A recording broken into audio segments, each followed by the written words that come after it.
Hello everyone, क्या हाल चाल सबके। सृष्टि, दीपक, सुमित, नितिन जोशी। अगर हम ऑडिबल हैं तो आप बोलेंगे ऑडिबल प्लस प्लस। अगर हम विजिबल हैं तो आप देखेंगे विजिबल प्लस प्लस। अगर दोनों चीजें हैं तो आप देखेंगे बोथ प्लस प्लस। और आज की क्लास के अंदर एक बहुत ही इंपॉर्टेंट कॉन्सेप्ट पढ़ने वाले हैं, जिसका नाम है फंक्शंस। फंक्शंस क्या होता है, फंक्शन कैसे लिखते हैं, फंक्शंस क्यों लिखते हैं, फायदे क्या हैं।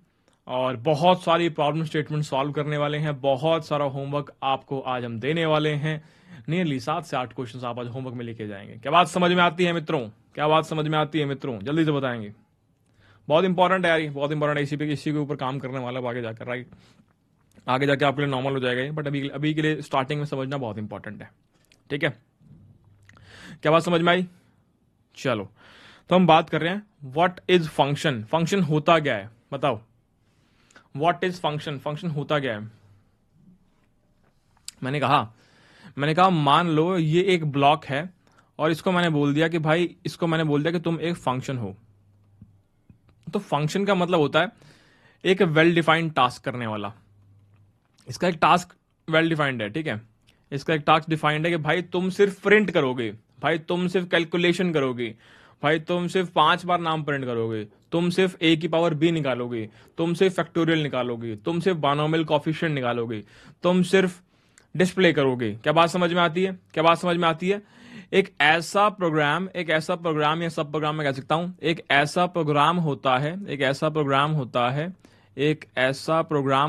है, फंक्शन, जो कि एक वेल डिफाइंड टास्क से लिंक्ड होता है। समझते हैं कैसे, अभी समझते हैं, ठीक है। हमने बोला एक ऐसा प्रोग्राम जो कि एक वेल डिफाइंड टास्क से लिंक्ड है, उसको मैंने बोल दिया कि ये एक फंक्शन है। ठीक है, चलो समझते हैं। मैंने कहा अभी मैं स्क्रीन शेयर करता हूं, जैसे आपको स्क्रीन शेयर विजिबल होगी आप मुझे बताएंगे। एक कोड करेंगे, उसके बाद समझने की कोशिश करेंगे क्या है, क्यों है, कैसे है। ठीक है, जब विजिबल होगी तो आप मुझे बताएंगे भैया विजिबल हो गई है। ठीक है, बढ़िया। तो मैंने क्या किया, ये रहा हमारा एडिटर। यहाँ पर जाके हमने क्या लिखा, लेट्स मैं एक फंक्शन लिखना चाहता हूँ। लेट्स से फंक्शन छोड़ते हैं, भूल जाते हैं फंक्शन अभी। मैं कुछ ऐसा कोड लिखना चाहता हूँ जिसके द्वारा मैं 5 बार बब्बर प्रिंट कर पाऊँ, कैसे करेंगे, कैसे लिखेंगे ये वाला कोड? एनीवन? कैसे लिखेंगे ये वाला कोड भैया? इसके लिए हम क्या करेंगे, हमने क्या बोला कि हमने एक फॉर लूप लिख लिया, for int i is equal to 0, i less than 5, i plus plus. और मैंने क्या लिख दिया इसके अंदर मैंने क्या लिख दिया, मैंने लिख दिया सी आउट बब्बर। ठीक है, इसको हमने रन कर दिया। क्या 5 बार बब्बर प्रिंट होगा, यस और नो? हो गया। मैंने कहा मैं 5 बार नहीं करना चाहता, मैं यूजर से इनपुट लेना चाहता हूँ, यूजर जितनी बार बोलेगा उतनी बार करना चाहता हूँ। तो मैं लिखा इंट एन, और मैंने लिख दिया cout, enter the value of N,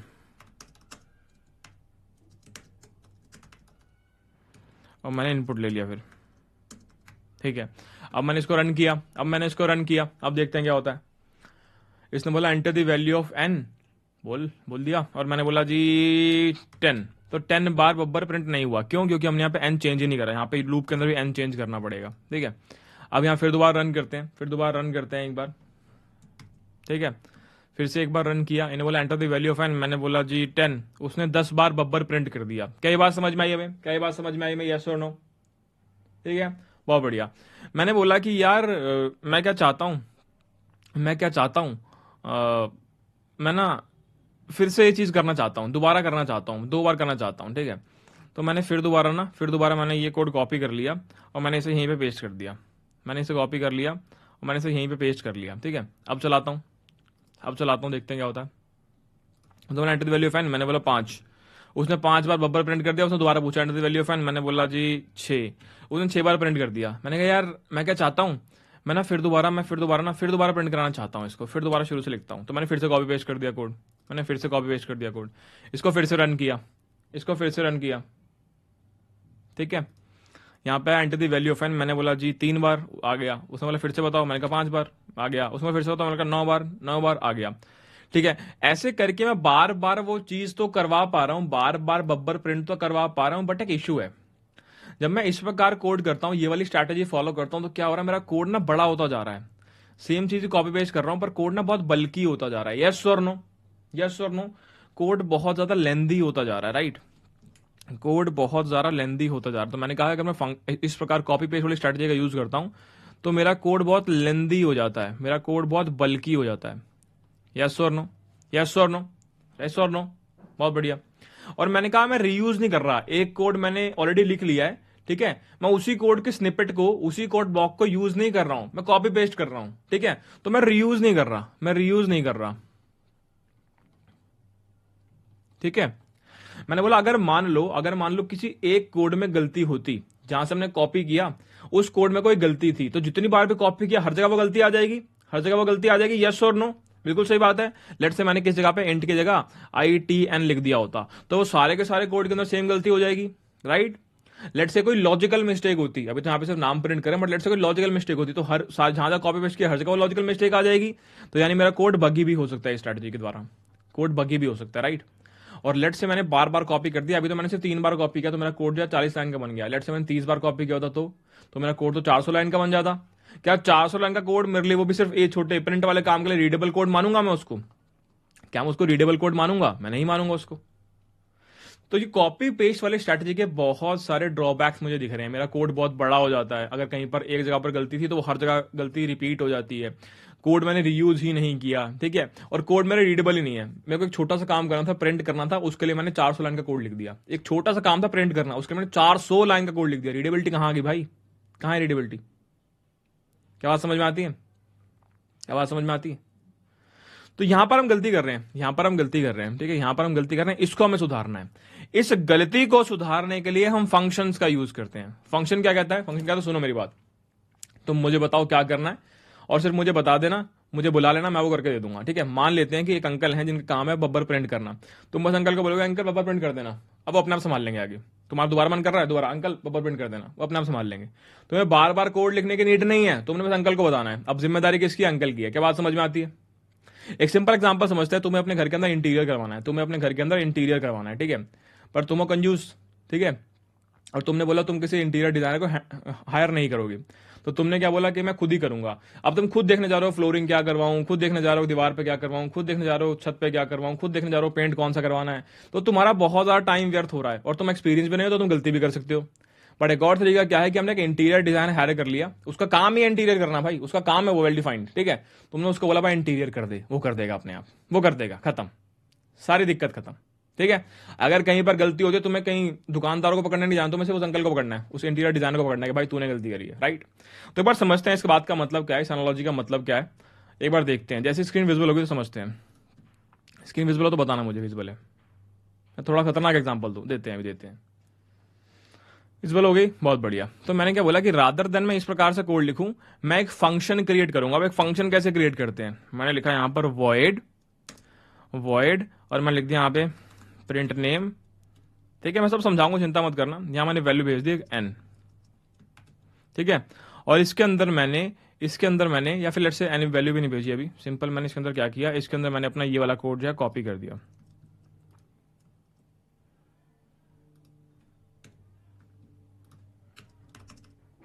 ठीक है, और यहां से मैं सब कुछ डिलीट कर रहा हूं अभी के लिए, यहां से मैं सब कुछ डिलीट कर रहा हूं अभी के लिए, ठीक है। तो इंट मेन खाली और मैंने फंक्शन क्रिएट कर दिया, और ये फंक्शन क्या करता है, ये फंक्शन क्या करता है, ये एक नंबर इनपुट में लेता है और फिर उतना टाइम्स बब्बर प्रिंट कर देता है, ठीक है। तो लेट्स से यहां पर मेरा मन करा कि यार बब्बर प्रिंट करवाता हूं, तो मैंने क्या किया, मैंने सिंपल जाके फंक्शन कॉल कर दिया, मैंने सिंपल जाके फंक्शन कॉल कर दिया। फंक्शन कॉल कैसे करते हैं, जो भी उस फंक्शन का नाम है प्रिंट नेम, वो हम लिखेंगे प्रिंट नेम, खत्म। तो इसका मतलब लाइन नंबर 17 में आपने बोला कि प्रिंट नेम वाला फंक्शन कॉल कर दो, फंक्शन को बुलाओ, ठीक है, फंक्शन को कॉल कर दो।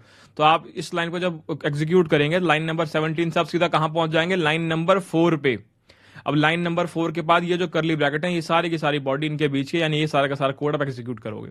आएगा सबसे पहले इंट n, एक वैल्यू क्रिएट होगी इंट n, एक वेरिएबल बनेगा इंटीजर टाइप का, एक लाइन आपने प्रिंट करी है enter the value of n, उसका उस n को आप इनपुट में लोगे और फिर आपने अपना कोड एग्जीक्यूट करवाया जो फॉर लूप में लिखा हुआ है। लेट्स से मैं इसको रन करता हूं, लेट्स से मैं रन करता हूं इसको, एक बार मैंने रन किया, उसमें बोला enter the value of n, मैंने कहा 5।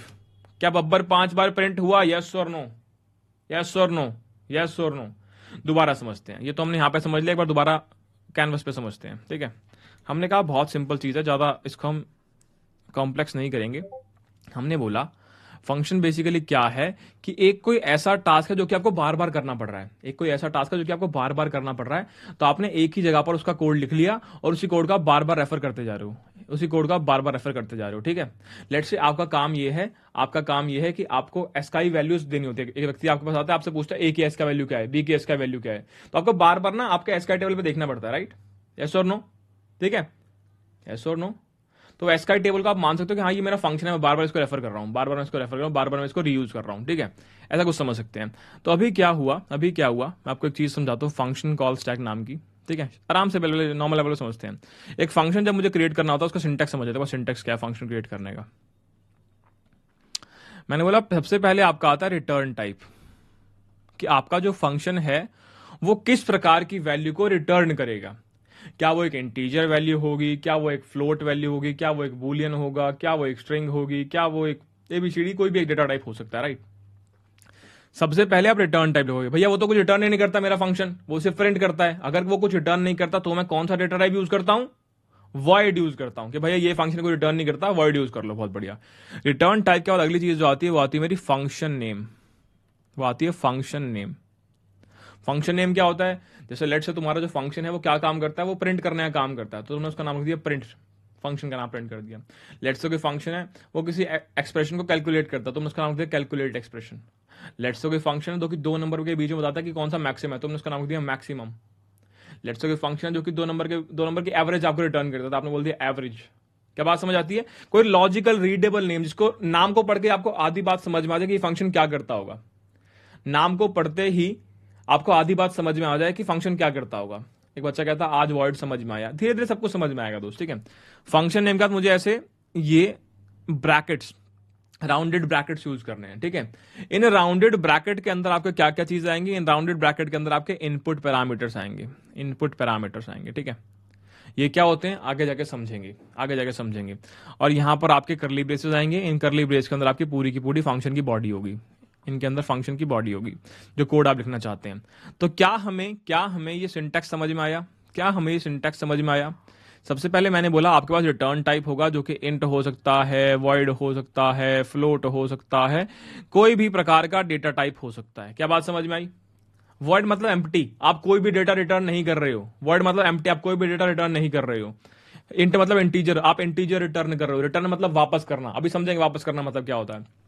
फ्लोट मतलब फ्लोटिंग पॉइंट वैल्यू को रिटर्न कर रहे हो, कोई भी और डेटा टाइप, लेट से आपने बोला एरर रिटर्न कर रहा हूं, ऐसे कोई भी चीज आप रिटर्न कर सकते हो, ठीक है।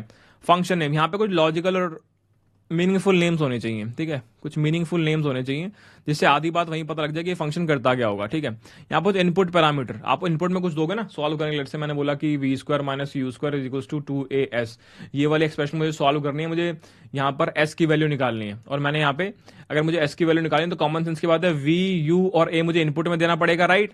तो ये तीन पैरामीटर मैंने इनपुट में दे दिया और मुझे s की वैल्यू निकल गई। या फिर एक और एग्जांपल समझते हैं कि मैंने बोला एक फंक्शन लिखो जो कि किलोमीटर वाली वैल्यू को माइल्स में कन्वर्ट करता हो, तो कॉमन सेंस की बात है ये किलोमीटर मुझे इनपुट में देना पड़ेगा, तभी तो मुझे माइल्स आउटपुट में मिलेगा, यस और नो। लेट्स से कोई वैल्यू है, हमने बोला कि इसमें आप सेल्सियस के अंदर इनपुट देते हो और आपको फ़ारेनहाइट के अंदर आपका आउटपुट मिलता है, तो कॉमन सेंस की बात है मुझे पहले ये वाली वैल्यू इनपुट में देनी पड़ेगी ना। ये कहां लिखूंगा मैं, ये मैं इस जगह पर इस राउंडेड ब्रैकेट के अंदर लिखूंगा। क्या बात समझ में आती है, क्या बात समझ में आती है, बहुत बढ़िया। उसका जो भी लॉजिक है, जो भी बॉडी है कोड की, वो आपके इन करली ब्रेसेस के अंदर, ये वाले ब्रेसेस करली ब्रैकेट्स के अंदर, इन कोड ब्लॉक्स के अंदर आएगी। क्या सिंटैक्स समझ में आया हमें, क्या सिंटैक्स समझ में आया। अभी जस्ट हमने जो कोड लिखा वो ऐसा लिखा, वॉइड प्रिंट नेम ऐसा और ऐसा, और हमने कुछ कोड लिख दिया। इसको ब्रेक करते हैं। यहां पे वॉइड क्या है, वॉइड क्या है यहाँ पे भैया, ये रिटर्न टाइप है, ये रिटर्न टाइप है। यहां पर प्रिंट नेम क्या है भैया, ये फंक्शन का नाम है, ये फंक्शन का नाम है। यहां ब्रैकेट्स क्यों लगाए हैं भैया, सिंटैक्स ऐसे ही होता है, ये सिंटैक्स का पार्ट है, आपको फंक्शन के अंदर ऐसे ब्रैकेट्स लगानी पड़ेंगे। ब्रैकेट के अंदर कोई वैल्यू क्यों नहीं है, क्योंकि यहां पे कोई इनपुट पैरामीटर है ही नहीं, नो इनपुट पैरामीटर, कोई इनपुट पैरामीटर हमने दिया ही नहीं है, ठीक है। ये क्या है, ये ब्रैकेट्स क्या है, इनको मैं करली ब्रेसेस बोल सकता हूं कि करली ब्रेसेस हैं, या करली ब्रैकेट्स बोल सकता हूं, या मैं बोल सकता हूं कि कोड ब्लॉक्स हैं, ठीक है। ये क्या है, ये मेरी फंक्शन की बॉडी है, ये मेरी फंक्शन की बॉडी है। अच्छा, एक फंक्शन ऑलरेडी हम बहुत टाइम से पढ़ते हुए आ रहे हैं, अभी एक फंक्शन ऑलरेडी हम बहुत टाइम से पढ़ते हुए आ रहे हैं, ठीक है, पहली क्लास से लेके अब तक। कौन सा फंक्शन था वो भैया, मेन फंक्शन। हम बार बार ना कोड में ऐसा लिखते थे, इंट मेन, इसको ब्रेक करो। अब समझ में आया ये वाला फंक्शन क्या था? ये भैया इंटीजर जो था यहाँ पर रिटर्न टाइप था कि ये वैल्यू रिटर्न करता है इंटीजर टाइप की, पर हमने तो रिटर्न किया ही नहीं, अब करेंगे ना। उस टाइम करता तो मैं समझ ही नहीं आती, अब करूंगा, अब समझ में आएगा। मेन क्या है भैया? फंक्शन का नाम है भैया, फंक्शन का नाम है। ब्रैकेट क्या है भैया? सिंटेक्स का पार्ट है, सिंटेक्स का पार्ट है। यहाँ पे कितने इनपुट पैरामीटर है? यहाँ पे कोई भी इनपुट पैरामीटर नहीं दिया हुआ है, यहाँ पे कोई भी इनपुट पैरामीटर नहीं दिया हुआ है, ठीक है। ये क्या है भैया? ये मेरे कोड ब्लॉक्स हैं, ये मेरे कोड ब्लॉक्स हैं या मेरे कर्ली ब्रेसेस हैं, और इसका जो भी कोड लिखा होगा वो मेरे फंक्शन की बॉडी होगी। क्या बात समझ में आई? क्या बात समझ में आई? बहुत बढ़िया भैया। पर आपने बोला कि इंटीजर रिटर्न टाइप है, पर हमने तो कोई मेन फंक्शन को रिटर्न नहीं किया।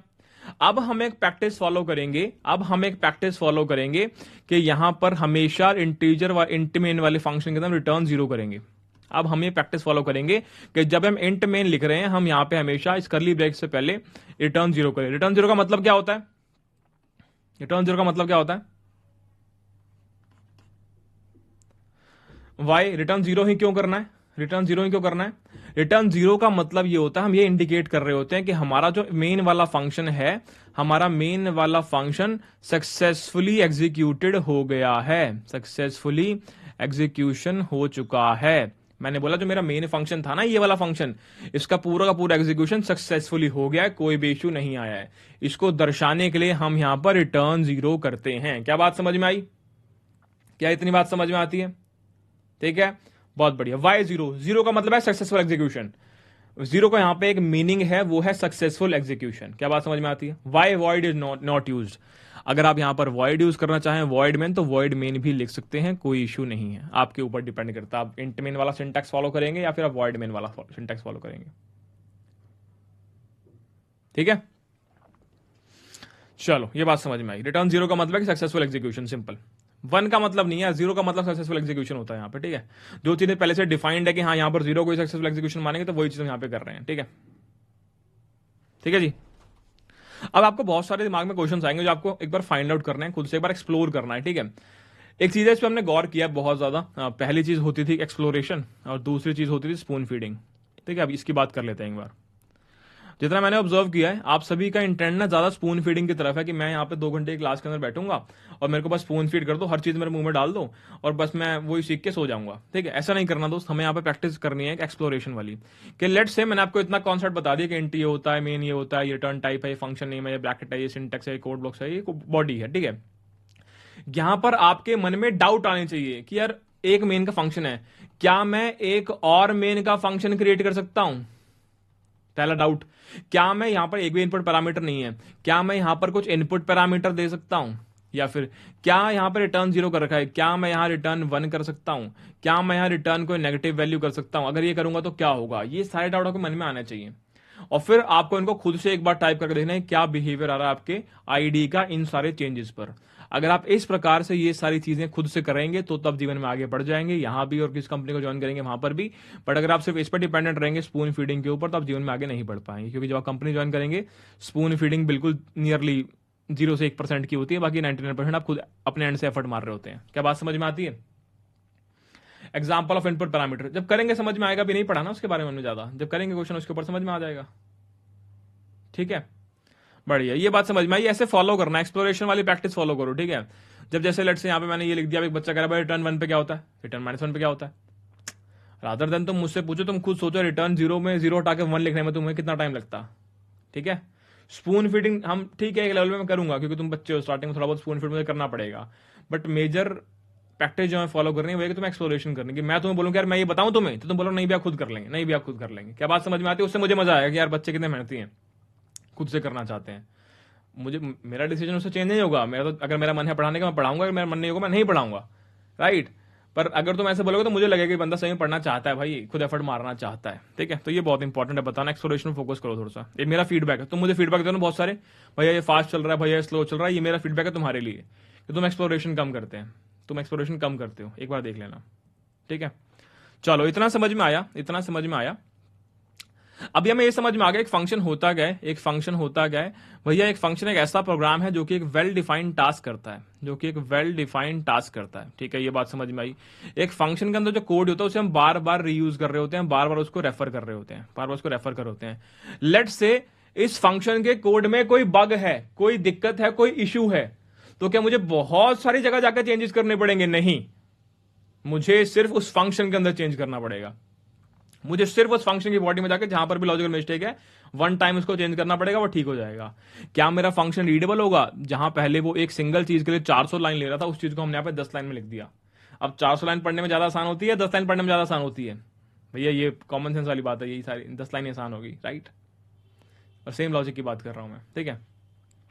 एक ऐसा प्रोग्राम, एक ऐसा सब प्रोग्राम जो कि वेल डिफाइंड टास्क से लिंक्ड हो, उसे मैं फंक्शन कहता हूं, ठीक है। मैंने कहा कि इसको हम बार बार यूज कर रहे होते हैं, बार बार रेफर कर रहे होते हैं, तभी इसका फायदा। अगर एक ही बार वो चीज यूज करने तो फंक्शन बनाने का फायदा क्या हुआ? अगर मुझे एक ही बार बब्बर प्रिंट करना था तो मेरा फंक्शन बनाने का फायदा क्या हुआ? कोई फायदा नहीं हुआ, राइट? मुझे बार बार उसको रेफर करना था, बार बार उसी कोड को यूज करना, तब फंक्शन बनाने का फायदा है, तब फंक्शन बनाने का फायदा, नहीं तो फायदा नहीं एक बार यूज करना है तो, ठीक है। और रीडेबिलिटी वाइज आपने देख ही लिया, ठीक है, ठीक है जी, बहुत बढ़िया। एक और प्रैक्टिस है जो आपको फॉलो करनी है, एक और प्रैक्टिस है जो आपको फॉलो करनी है, हम ही देखेंगे हम, ठीक है। ऑर्डर देखेंगे, फंक्शन का ऑर्डर देखेंगे। मुझे याद दिलाना, फंक्शन ऑर्डर डिस्कस करना है, फंक्शन ऑर्डर। फंक्शन डिक्लेरेशन अलग से करने की जरूरत है? नहीं भाई, अलग से करने की जरूरत नहीं, आप सीधा डिफाइन कर दो उसको जाके। फंक्शन ऑर्डर पढ़ेंगे अब, ठीक है। चलो आगे बढ़ते हैं, आगे बढ़ते हैं, आगे बढ़ते हैं। हमने इतना समझ लिया। अब बात आ रही है फंक्शन कॉल स्टैक की। ये क्या होता है? फंक्शन नहीं लिखते, बस लूप लिखते तो क्या होता? लिख के देखो एक बार क्या होगा। हमने बोला फंक्शन कॉल स्टैक। किसी को पता फंक्शन कॉल स्टैक क्या होता है? एनीवन? पहले समझते हैं स्टैक क्या होता है, पहले समझते हैं कि स्टैक क्या चीज है, उसके बाद आगे बढ़ेंगे। एनीवन, स्टैक क्या होता है? स्टैक क्या होता है? अभी के लिए हम ये सिर्फ इतना समझेंगे, हम डिटेल में स्टैक के बारे में पढ़ेंगे, बिल्कुल डिटेल में स्टैक खुद से इंप्लीमेंट भी करेंगे, उसमें क्वेश्चंस भी करेंगे, बट अभी के लिए इतना समझते हैं स्टैक एक प्रकार का डेटा स्ट्रक्चर है, एक प्रकार का डेटा स्ट्रक्चर है। डेटा स्ट्रक्चर मतलब इसके अंदर डेटा स्टोर होता है, डेटा स्टोर होता है एक स्पेसिफिक वे में, इन अ स्पेसिफिक वे। एग्जाम्पल के लिए, क्या हम शादियों में गए हैं? क्या हम शादी में गए हैं कभी? क्या हम शादी में गए हैं? गए हैं। तो शादी में बहुत सारी प्लेट्स होती है ना, उन प्लेट में से आप ऊपर वाली प्लेट उठाते हो, नीचे से नैपकिन उठाते हो, नैपकिन प्लेट के नीचे रख के वो शाही पनीर डाल के नान के साथ, हा, ऐसी होता है? यस और नो? तो जो वो प्लेटें रखी गई होंगी वो कैसे रखी गई होंगी? भैया पहले आपकी ये वाली प्लेट रखी होगी, तो उसके बाद ये प्लेट रखी होगी, उसके बाद ये वाली प्लेट रखी होगी, ये रखी होगी, ये रखी होगी, ये रखी होगी। पर जब आप इनको लोगे तो सबसे पहले कौन सी प्लेट उठाते हो? सबसे पहले कौन सी प्लेट उठाते हो? भैया जो प्लेट सबसे लास्ट में रखी गई होगी उसको आप सबसे पहले उठाते हो, यानी कि last in first out, right? LIFO, ठीक है। तो स्टैक एक ऐसा डेटा स्ट्रक्चर है जो कि लीफो को फॉलो करता है, कि जो भी एलिमेंट आप सबसे लास्ट में स्टैक में डालते हो उसको सबसे पहले पिक कर लेते हो। क्या ये बात समझ में आई? ध्यान सोचो, विजुअलाइज करो दिमाग में कि मैंने शादी की प्लेट रखी कैसे होगी काउंटर के ऊपर। पहली प्लेट, दूसरी प्लेट, तीसरी प्लेट, चौथी प्लेट, पांचवी प्लेट, छठी प्लेट, उठाई कौन सी? सबसे ऊपर वाली, फिर ऊपर वाली, फिर ऊपर वाली। क्या बात समझ में आती है? क्या बात समझ में आती है? बहुत बढ़िया, ठीक है।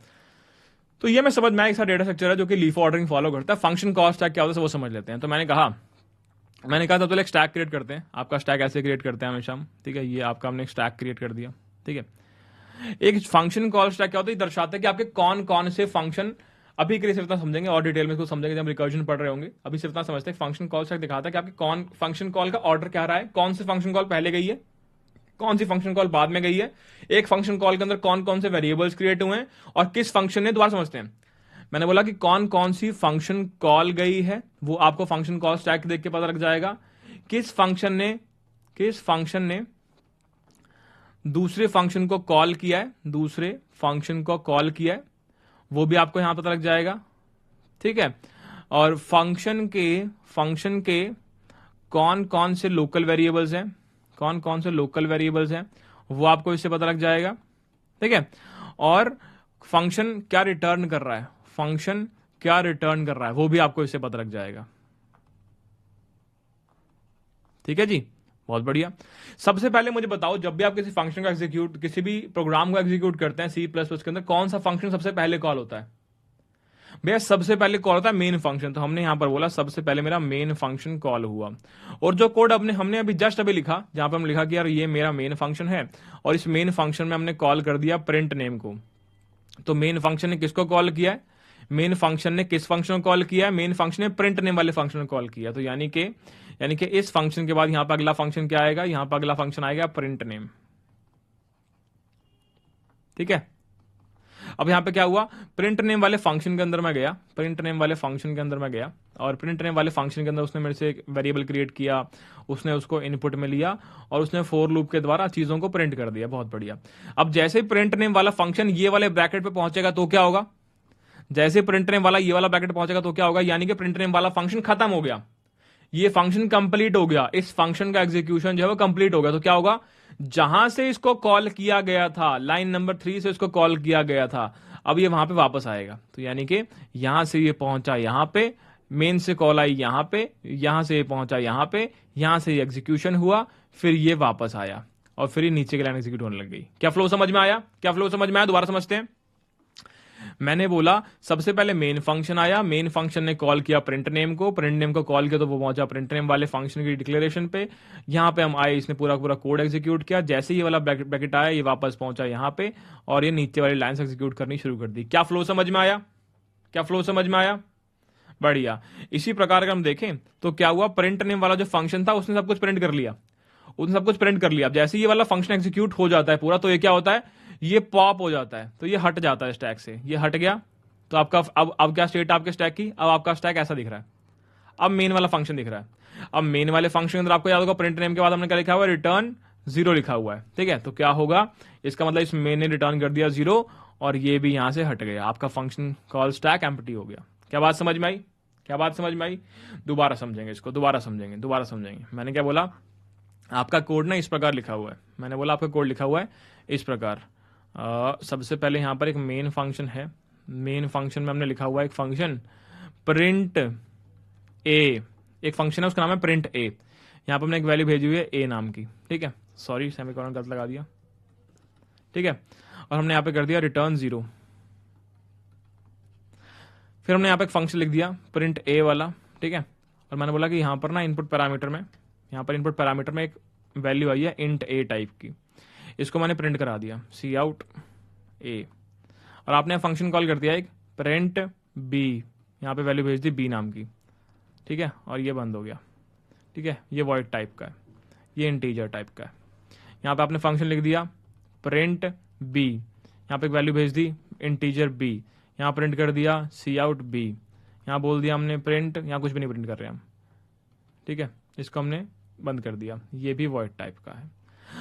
बी आएगा कहां से? बी आएगा कहां से? ये लो, int a is equals to 5, int b is equals to 3। Very good question दोस्त। अब ठीक है, अब आ गया, अब आ गया। चलो ध्यान से देखो अब क्या हो रहा है।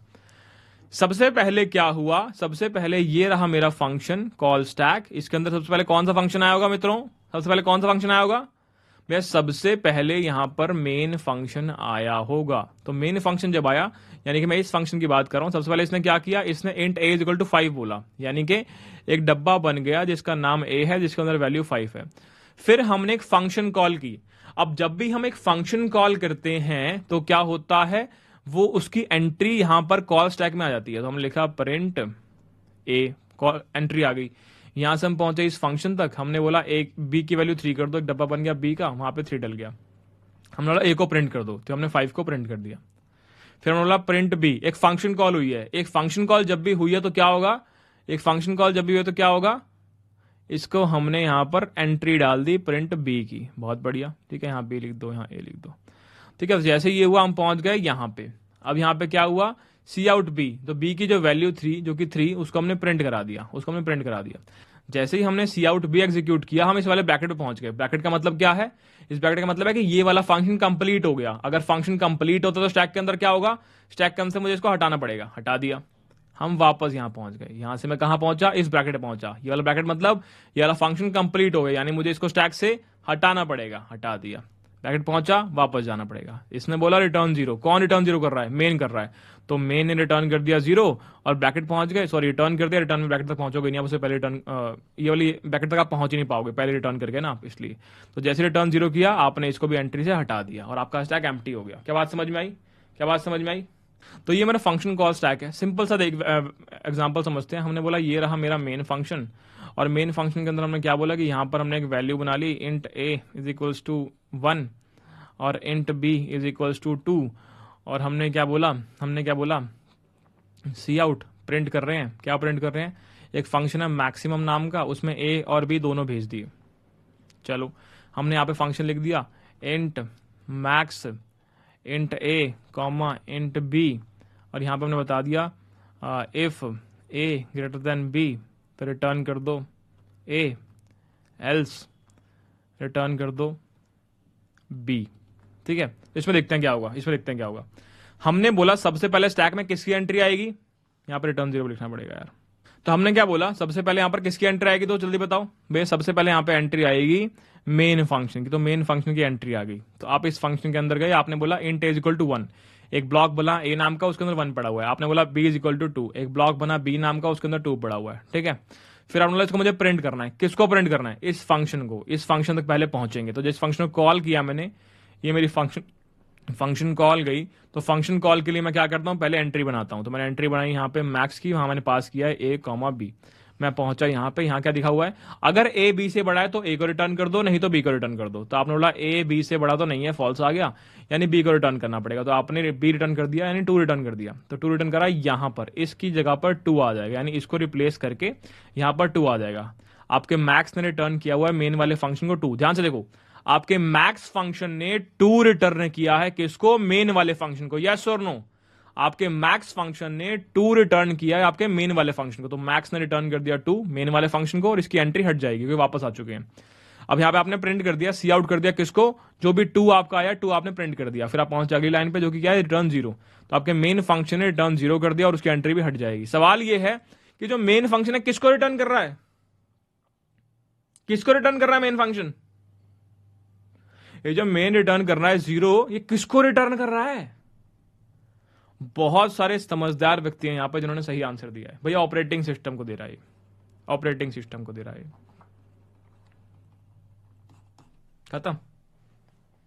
खत्म। आपने जो कोड लिखा है, ठीक है, अभी तो हम यहाँ पे आईडी में लिख रहे हैं, टेस्ट कर रहे हैं, ठीक है, पर आप कोई भी प्रोग्राम लिखते हो, ठीक है, लेट्स से आपने एक कोई भी प्रोग्राम खुद का बना लिया है, ठीक है, उसे एक्सपोर्ट कर लिया, फाइल बना ली है। अब उसकी EXE फाइल पे आप क्लिक कर रहे हैं, डबल क्लिक कर रहे हैं EXE फाइल के ऊपर, लेट्स से कोई डायलॉग बॉक्स क्रिएट करके आया, तो वो जो भी उसका at the end output return हो रहा है, पहली बात तो उसको चलाया किसने है, उस प्रोग्राम को चलाया किसने, पहले बताओ। जो भी प्रोग्राम आपने क्रिएट किया है, उसकी EXE फाइल बना के आपने दी थी, उसको रन कौन करता है? ऑपरेटिंग सिस्टम तो रन करता है, उसको ऑन कौन करता है? तो यानी उस प्रोग्राम की शुरुआत किसने करी है? ऑपरेटिंग सिस्टम नहीं करी ना भैया, मैंने डबल क्लिक किया था। अरे तुमने तो डबल क्लिक किया था, पर कौन से प्लेटफॉर्म पर चल रहा था वो, कौन से सॉफ्टवेयर को रन कर रहा है वो? OS ने उसको स्टार्ट किया, तो लास्ट में जो रिटर्न 0 जा रहा है ना, वो भी OS को जा रहा है कि भाई मैं सक्सेसफुली एग्जीक्यूट हो गया। क्या बात समझ में आई? आई थिंक समझ में आई होगी। तो ये थोड़ा बहुत था फंक्शन कॉल स्टैक के बारे में। मैं ये नहीं एक्सपेक्ट कर रहा तुम्हें 100% अंडरस्टैंडिंग हो गई होगी इससे, पर मैं ये एक्सपेक्ट कर रहा हूं कि तुम्हें फंक्शन कॉल स्टैक नाम की कोई चीज तुम्हारे सामने, तो तुम डरोगे नहीं। आगे पास बाय वैल्यू वाला कॉन्सेप्ट है, अभी नहीं समझा रहा मैं ये, इसको मुझे याद देना, क्लास खत्म होने से पहले एक बार समझाना है मुझे, ठीक है, अभी नहीं समझ रहे हम इसको।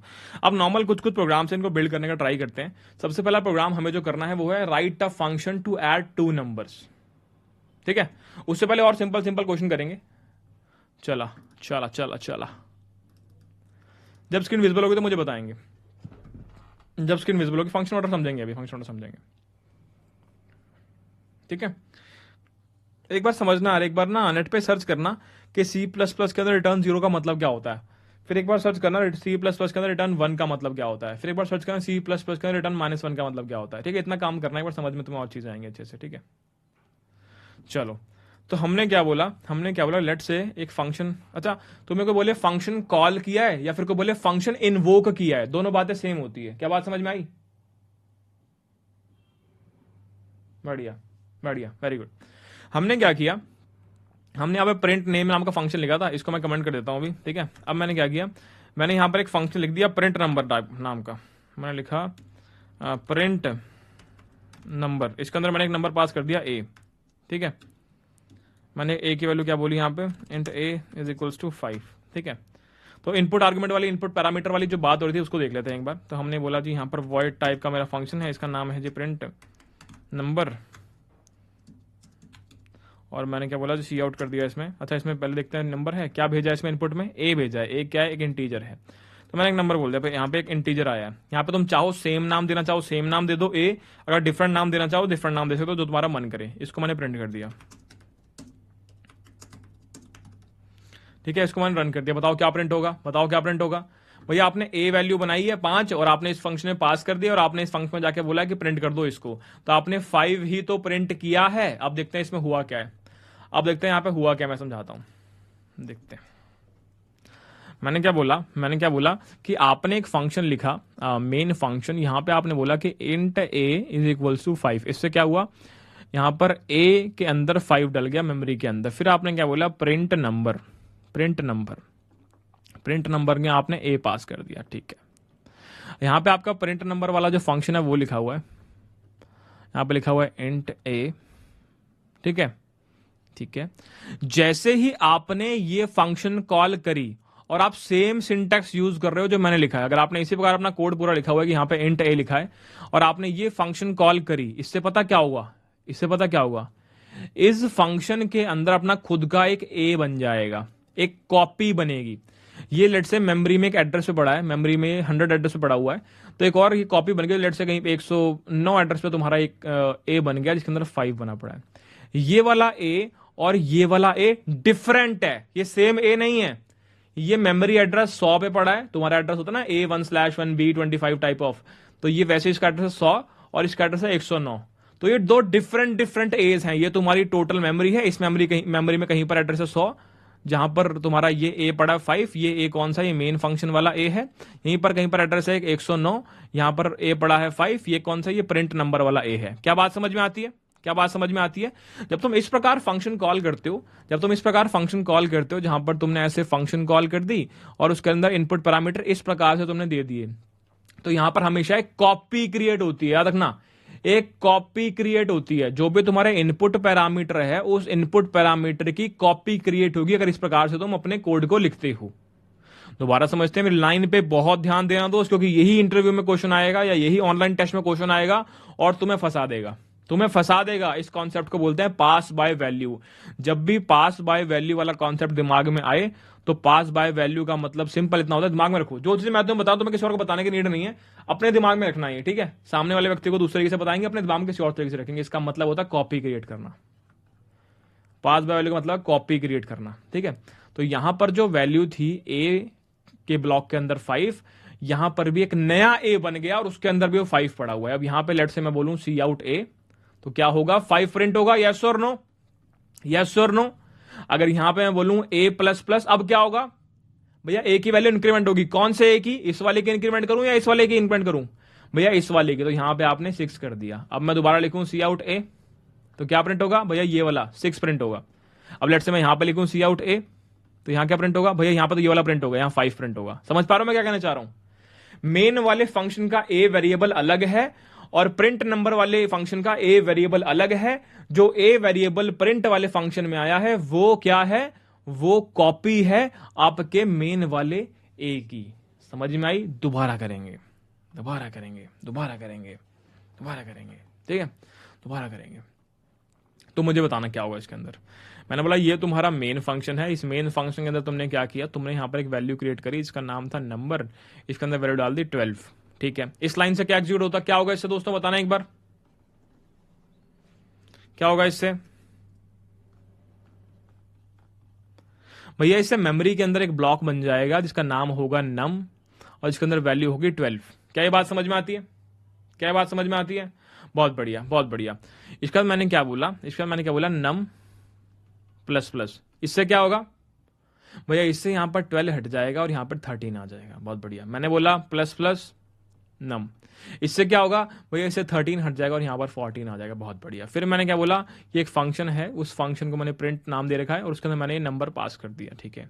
तो इसका मतलब ये इसके फंक्शन की डेफिनेशन तक जाएगा जहां पर इसकी डेफिनेशन लिखी हुई है। तो यहां पर मैंने लिखा वॉइड प्रिंट और लिखा हुआ इंट नम। अरे ये वाला सिंटेक्स तो देखा हुआ है, ये सिंटेक्स किसका होता है, ये सिंटेक्स किसका होता है, ये तो पास बाय वैल्यू का सिंटेक्स होता है, पास बाय वैल्यू का सिंटेक्स है। यानी कि यहां पर क्या होगा, यहां पे एक कॉपी क्रिएट होगी, यहां पे अलग से एक नम क्रिएट हुआ, यहां पे अलग से एक नंबर क्रिएट हुआ जिसके अंदर वैल्यू क्या पड़ी है, जो भी वैल्यू पड़ी है 14 आ गया। बहुत बड़ी। यहाँ पे एड्रेस डिफरेंट है, लेट्स से यहाँ का एड्रेस है 312, यहाँ का एड्रेस है 416, ठीक है, अलग अलग एड्रेस पड़े हुए। अब मैंने क्या बोला, मैंने बोला प्लस प्लस नम। अब इस नंबर से क्या चेंज होगा, इस नंबर से इसकी वैल्यू चेंज करूं या फिर इसकी वैल्यू चेंज करूं, बताओ किसकी वैल्यू चेंज करूं। भैया ये इस वाले कोड ब्लॉक्स के अंदर है ना, मैंने कहा हाँ, तो इसी वाले नम की चेंज करोगे ना, मैंने कहा हाँ, ये वाला नम, ये वाला नम है, ठीक है। तो मैंने बोला इस 14 को हटा के मैंने यहाँ 15 लिख दिया। मैंने लिखा num is num plus plus. अब कौन सा नम चेंज करूं, ये वाला या ये वाला। भैया इन कोड ब्लॉक्स के अंदर है ना, मैंने कहा हाँ, तो ये वाला नम होगा ना, मैंने कहा हाँ, तो यानी इस वाले की बात हो रही है। मैंने कहा ठीक है, तो इसको आपने 16 कर दिया। मैंने बोला जी सी आउट करो नम, सी आउट करो नम। अब बताओ 14 प्रिंट होगा या 16 प्रिंट होगा। भैया इस वाले कोड ब्लॉक्स के अंदर हो ना, मैंने कहा हाँ, तो ये वाला नम की बात करेंगे ना, मैंने कहा हाँ, तो कॉमन सेंस वाली बात है, ये वाले नम की बात करेंगे, ठीक है। तो 16 प्रिंट हो गया, 16 प्रिंट हो गया। मैंने बोला माइनस माइनस नम, इसका मतलब कौन सा नम प्रिंट माइनस माइनस करूं, ये वाला 14 वाला या 16 वाला। अरे भैया यार समझ ही नहीं आती आपको, इस वाले कोड ब्लॉक्स में है ना, मैंने कहा हाँ, तो इस वाले नम की बात हो रही ना, मैंने कहा हाँ, तो ये वाले को चेंज करो, तो यानी कि आपने इसको 16 से 15 कर दिया। मैंने कहा ओके। अब मैं यहां से वॉइड है तो रिटर्न लिखने की जरूरत नहीं, अपने आप रिटर्न कर जाएगा, तो यहां से ये रिटर्न करके वापस यहां पे, ठीक है, इस लाइन पे। अब यहां मैंने क्या बोला कि माइनस माइनस नम। अब क्या होगा भैया, कौन सा नम माइनस माइनस करूं, ये 14 वाला या ये 15 वाला। अरे यार भैया इस वाले के ब्लॉक्स के अंदर हो ना, मैंने कहा हाँ, तो इस वाले नम की बात होगी ना, मैंने कहा हाँ, यानी इस वाले डब्बे को चेंज करो, तो यानी आपने इसको 14 की जगह वापस 13 कर दिया। अब मैंने बोला इसको सी आउट कर दो, सी आउट नम, बताओ कौन सा 13 प्रिंट होगा या 15 प्रिंट होगा। भैया इस वाले कोड ब्लॉक्स में हो, मैंने कहा हाँ, तो इस वाले नम की बात होगी, मैंने कहा हाँ, यानी इस डब्बे को प्रिंट करो, क्या पड़ा है 13 पड़ा है, तो यहां पर 13 प्रिंट हो जाएगा। समझ में आया पास बाय वैल्यू वाला कॉन्सेप्ट, यस और नो। यहां पर एक कॉपी क्रिएट होती है, यहां पर एक कॉपी क्रिएट होती है, दिमाग में इसको ऐसा रख लो कि दोबारा कुछ पढ़ने की नीड ना पड़े, ठीक है। मैंने कोई आर्टिकल नहीं पढ़ा इसके ऊपर, मेरे को एक व्यक्ति ने समझाया था जो तुम्हारी रिकॉर्डिंग्स बनाता है कॉलेज टाइम पे, कह रहे इसका मतलब होता है कॉपी क्रिएट करना, ये समझ ले बस, बाकी कुछ मत समझ। मैं कहा ठीक है दोस्त, हो जाएगा। और इसके बाद जितने भी तुम्हारे आउटपुट के एमसीक्यू जाएंगे तुम सारे सॉल्व कर पाओगे, तुम सारे के सारे सॉल्व कर पाओगे। मैंने कहा हाँ ठीक है दोस्त। तो ये जो कॉन्सेप्ट था, ये कॉन्सेप्ट था पास बाय वैल्यू का, कि भाई कॉपी क्रिएट होगी, भाई कॉपी क्रिएट होगी, एक्चुअल वैल्यू पास नहीं होगी, ठीक है जी।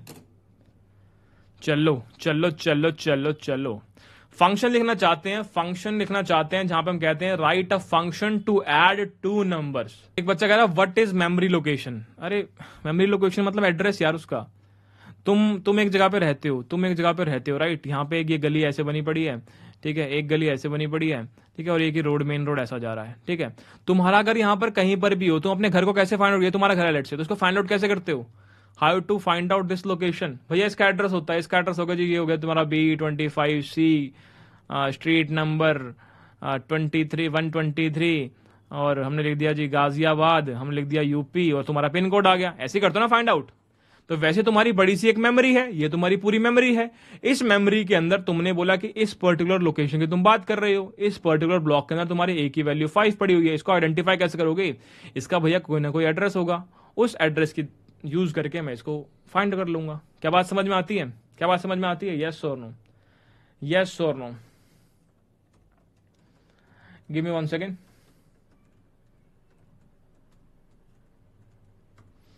ठीक है, बढ़िया। अब सवाल ये है कि मैं इस एड्रेस को प्रिंट कर सकता हूं क्या। सवाल ये कि लेट से मैंने int a is equal to 5 बोल दिया, मैं a का एड्रेस प्रिंट करना चाहता हूं, a का एड्रेस देखना चाहता हूं, a कहां पे रहता है, फिर इससे मिलके आऊंगा, इसके घर पे चाय पी के आऊंगा। तो कैसे होगा ये चेक कर लेते हैं एक बार, आ जाओ। तो हम यहाँ पे गए, हमने इसको भी तो खैर ऐसे कर दिया, इसको हमने कमेंट कर दिया, ठीक है। और मैंने यहाँ पे जाके क्या बोला, मैंने यहाँ पे जाके बोला ए, तो मुझे ए वाला ब्लॉक तो मैंने क्रिएट कर दिया, ठीक है। और मैं यहाँ पे सिंपल लिखूंगा ऐसे, सी आउट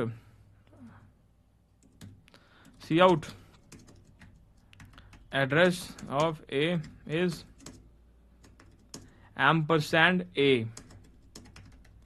तो इस ऑपरेटर के द्वारा मैं यहां पर एड्रेस निकाल सकता हूं, इसका नाम होता है एड्रेस ऑफ ऑपरेटर, इसका नाम होता है address of operator.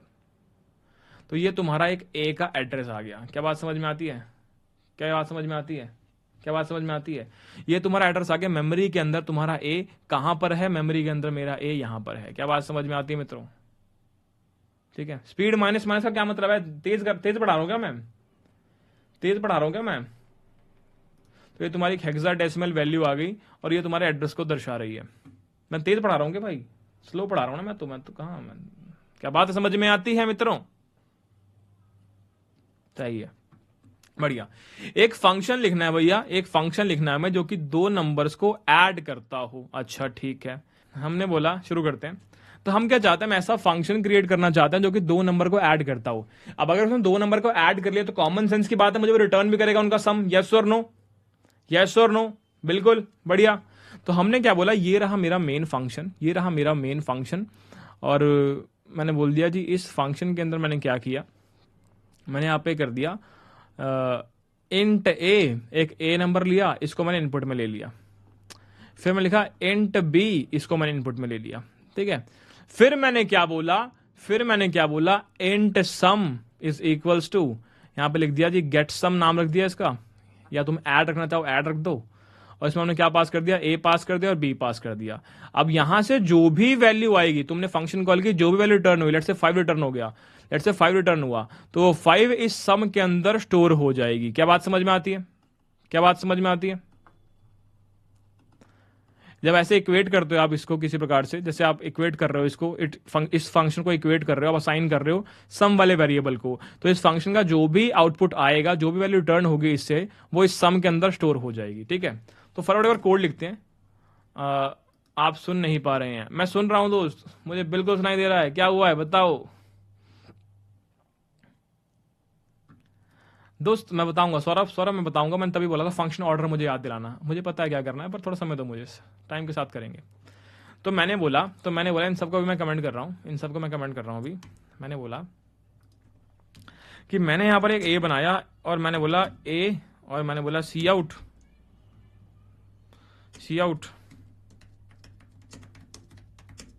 Enter the value of a. फिर मैंने ए को इनपुट में ले लिया, ऐसे ही मैंने बी बना लिया, मैंने लिखा सी आउट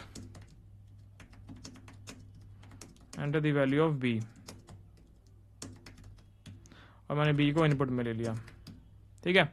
इनको इनपुट में लेने के बाद क्या है, मैंने बोला एक फंक्शन है, उसको मैंने बोला कि int sum will be equal to, एक फंक्शन है ऐड, उसमें ए भेज दिया और बी भेज दिया, और मैंने यहाँ प्रिंट कर दिया एडिशन रिजल्ट इज सम, ठीक है जी। यहां पे मैंने फंक्शन क्रिएट कर दिया ऊपर फटाफट, मैंने लिखा जी इंट ऐड, इंट ए पास किया और इंट बी पास किया, दो चीजें पास कर रखी है, ठीक है। ये मेरा रिटर्न टाइप है, ये मेरा फंक्शन नेम है, ये मेरे इनपुट पैरामीटर्स हैं। मैंने क्या किया कि int sum is equals to a plus b, ठीक है, या इससे तुम कंफ्यूज ना हो जाओ, int result is equals to a plus b, और इस रिजल्ट को मैंने रिटर्न कर दिया, इस रिजल्ट को मैंने रिटर्न कर दिया। अब देखते हैं क्या हुआ, हमने एक वेरिएबल बनाया, हमने इनपुट के लिए बोला कि भाई इसमें वैल्यू ऐड कर दो, ठीक है, हमने बोला इसमें एक वैल्यू ऐड कर दो, और यहाँ पे हमने इनपुट ले लिया, एक इंटीजर बनाया, एक इनपुट ले लिया, एक और इंटीजर बनाया, इनपुट ले लिया, फंक्शन कॉल कर दी, बोला कि इसमें ए और बी दोनों पास कर दिए, और जो भी आउटपुट आया उसको हमने यहाँ पर प्रिंट कर दिया। फंक्शन कॉल के अंदर क्या हो रहा है, फंक्शन कॉल के अंदर हमने बोला ए आई थी वैल्यू, बी आई थी वैल्यू, दोनों को प्लस करके हमने रिजल्ट में स्टोर कर लिया और हमने रिटर्न कर दिया रिजल्ट को। इसको एक बार चला के देखते हैं, इसको एक बार चला के देखते हैं, इसको एक बार चला के देखते हैं। उसने बोला enter the value of a, मैंने बोला 3, उसने बोला enter the value of b, मैंने बोला 4। क्या आंसर 7 आना चाहिए, यस और नो, क्या आंसर 7 आना चाहिए, यस और नो, यस और नो, यस और नो, बढ़िया। तो इस प्रकार हमने इस कोड को लिखा, एक बार समझने की कोशिश करते हैं कोड के अंदर हो क्या रहा है, कोड के अंदर हो क्या रहा है समझने की कोशिश करते हैं, ठीक है। चलो अच्छे से साफ सुथरी राइटिंग के अंदर समझने की कोशिश करते हैं, आ जाओ। तो मैंने क्या बोला कि यहां पर मैंने एक फंक्शन लिखा है कि इंट मेन, ओके, इसके अंदर मैंने क्या बोला कि इंट ए, और मैंने सीन कर लिया ए को, ठीक है। फिर मैंने लिखा इंट बी, और मैंने सीन कर लिया बी को, ठीक है। फिर मैंने क्या लिखा int sum is equals to, यहां पे लिख दिया मैंने ऐड, और यहां पास कर दी मैंने कुछ वैल्यूज जो कि हैं ए एंड बी, और इनको मैंने ऐसे पास कर दिया, और यहां मैंने प्रिंट कर दिया सी आउट सम। फुल स्क्रीन नहीं हो रही दोस्तों, बता दो फुल स्क्रीन कैसे होती है। यहाँ कर दिया रिटर्न 0। ठीक है, बहुत बढ़िया। फिर हमने यहाँ पर अपना फंक्शन लिखा इंट ऐड। हमने यहाँ बोला, यहाँ मैंने पास किए दो पैरामीटर्स, एक है इंट ए, एक है इंट बी। इसके अंदर मैं गया, मैंने लिखा कि int result is equals to a plus b, return result. Return एक कीवर्ड है जिसके द्वारा आप वैल्यू रिटर्न कर रहे होते हैं और फंक्शन के एग्जीक्यूशन स्टॉप कर रहे होते हैं। रिटर्न एक ऐसा कीवर्ड होता है जिसके द्वारा आप कुछ वैल्यूज जो है रिटर्न कर रहे होते हैं और अपने फंक्शन की एग्जीक्यूशन को ऑन द स्पॉट स्टॉप कर देते हैं। इसके नीचे कोई भी कोड अगर लिखा होगा इस रिटर्न के नीचे तो एग्जीक्यूट नहीं होगा। रिटर्न के नीचे कोई भी कोड लिखा होगा तो एग्जीक्यूट नहीं होगा। रिटर्न एक ऐसा कीवर्ड है जो कि आपके एग्जीक्यूशन को ऑन द स्पॉट स्टॉप कर देता है पर्टिकुलर फंक्शन के लिए और वैल्यू को रिटर्न कर देता है। आई थिंक समझ में आया होगा। ठीक है, मैंने क्या बोला, सबसे पहले एक इंटीजर लिया, उसको इनपुट में ले लिया। लेट से मैंने इंट ए के अंदर 3 ले लिया। ठीक है, फिर मैंने बोला एक बी वेरिएबल बनाया इंटीजर टाइप का और उसके अंदर हमने इनपुट ले लिया, यानी कि हमने बोला बी के अंदर मैंने लेट से 4 ले लिया। तो मैंने फिर ये फंक्शन कॉल करी इस लाइन के अंदर आके। फंक्शन कॉल के अंदर मैंने क्या बोला था, अगर इस सिंटेक्स के द्वारा फंक्शन कॉल हो रही है तो यानी कौन सी क्या कॉन्सेप्ट है ये, क्या कॉन्सेप्ट है ये, एक कॉपी क्रिएट कर रहा है, पास बाय वैल्यू है। तो यहां पर क्या हुआ होगा, यहां पर ए की वैल्यू 3 आ गई होगी और यहां पर बी की वैल्यू 4 आ गई होगी। आपने बोला ए प्लस बी, तो यहां पर 3 से रिप्लेस करो, यहां पर 4 से रिप्लेस करो। 3 प्लस 4 क्या होता है, 7। 3 प्लस 4 7 होता है। 7 आपने स्टोर कर लिया रिजल्ट के अंदर, तो एक डब्बा बन गया जहां पर 7 लिखा हुआ है और उसमें लिखा हुआ रिजल्ट। आपने रिटर्न कर दी ये वैल्यू, आपने वैल्यू रिटर्न करी यहां पर। तो जहां पर भी ऐड लिखा था वहां पर हमने क्या लिखा, वहां पर वैल्यू 7 आ गई। ये किसके अंदर इक्वल करिए, सम के अंदर इक्वल करिए, तो ये 7 सम के अंदर डल जाएगा। तो एक डब्बा बन गया सम नाम का और इसके अंदर हमने 7 लिख दिया। हमने बोला सम की वैल्यू प्रिंट कर दी, तो प्रिंट क्या करा, प्रिंट हमने यहाँ पर 7 कर दिया, रिटर्न 0 कर दिया, मैंने रिटर्न 0 कर दिया होगा। क्या बात समझ में आई, क्या बात समझ में आई, क्या बात समझ में आई, यस और नो, बढ़िया। भैया इसके अंदर आपने इतना सारा क्यों लिखा, हम सीधा ऐसे लिख सकते थे, सीधा ऐसे भी तो लिख सकते थे रिटर्न ए प्लस बी। मैंने कहा ऐसे भी लिख सकते थे, कोई बड़ी बात नहीं है। भैया इसमें आपने यहां प्रिंट क्यों किया, सीधा यहीं पे प्रिंट कर लेते। मैंने कहा ऐसे भी कर सकते थे, कोई बात नहीं है, तुम्हारे ऊपर डिपेंड करता है, तुम्हारे ऊपर डिपेंड करता है। ठीक है, चलो चलो चलो चलो, बढ़िया, आगे चलते हैं, आगे चलते हैं, दोबारा देखते हैं कोड में कैसे लिखा हुआ है, दोबारा देखते हैं एक बार।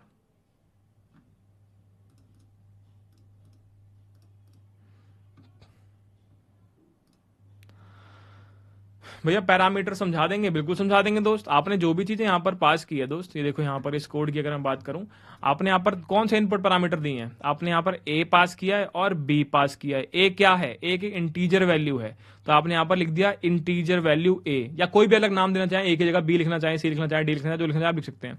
समझ के बाद बी पास किया है, बी क्या है, एक इंटीजर वैल्यू है, तो आपने यहाँ पर बता दिया कि एक इंटीजर वैल्यू आ रही है। आप नाम कोई और देना चाहें बी के अलावा तो भी दे सकते हैं, आपकी मर्जी है। ठीक है, लेट से मैंने आप बोला कि ये आ गया एक्स और ये आ गया y, तो ये भी पॉसिबल है। आपने बस यहाँ पे लिखना पड़ेगा कि x और y प्लस कर दिया।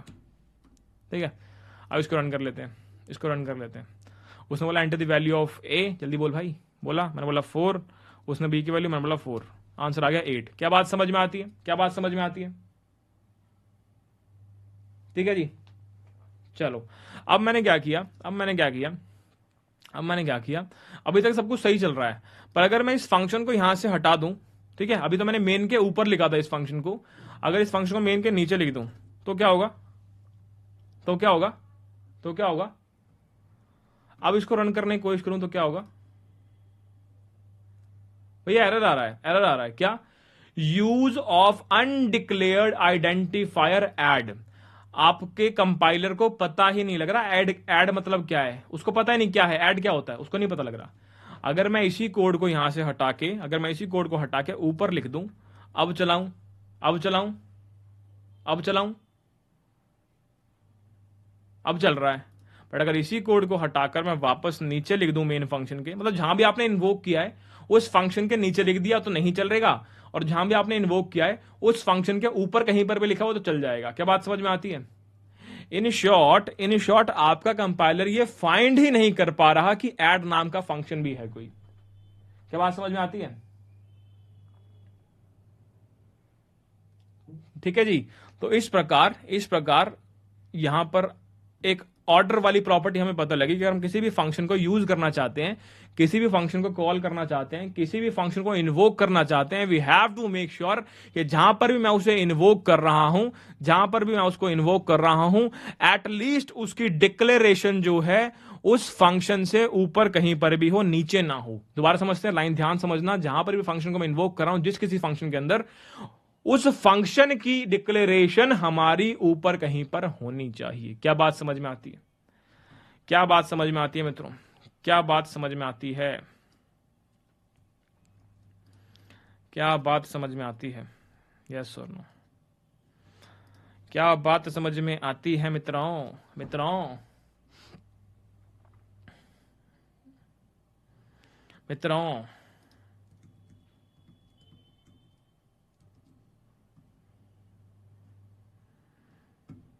ठीक है, हमने क्या बोला? हमने ये बोला कि अगर हमें कभी भी किसी फंक्शन को इन्वोक करना है, जैसे यहां पर इन्वोक कर रहे हैं, we have to make sure कि हमने उस फंक्शन को एटलीस्ट डिक्लेयर कर रखा हो। डिक्लेयर का क्या मतलब है भाई? अब भैया अभी जो हमने यहां पे लिखा है, अभी हमने जो फंक्शन लिखा हुआ है यहां पर, इसको मैं क्या बोलता हूं? फंक्शन डिफाइन किया हुआ है। मैंने बोला कि यहां पर मैंने फंक्शन को डिक्लेयर भी किया हुआ है प्लस डिफाइन भी किया हुआ है। ठीक है, तो फंक्शन डिक्लेयर का क्या मतलब है कि मैं बता दूं कि फंक्शन का रिटर्न टाइप क्या है, फंक्शन का नाम क्या है और इनपुट पैरामीटर क्या है। यानी यहां से यहां तक, यानी अगर मैं बात करूं लाइन नंबर 18 की, तो लाइन नंबर 18 जो है वो क्या है? लाइन नंबर 18 आपकी फंक्शन डिक्लेरेशन है।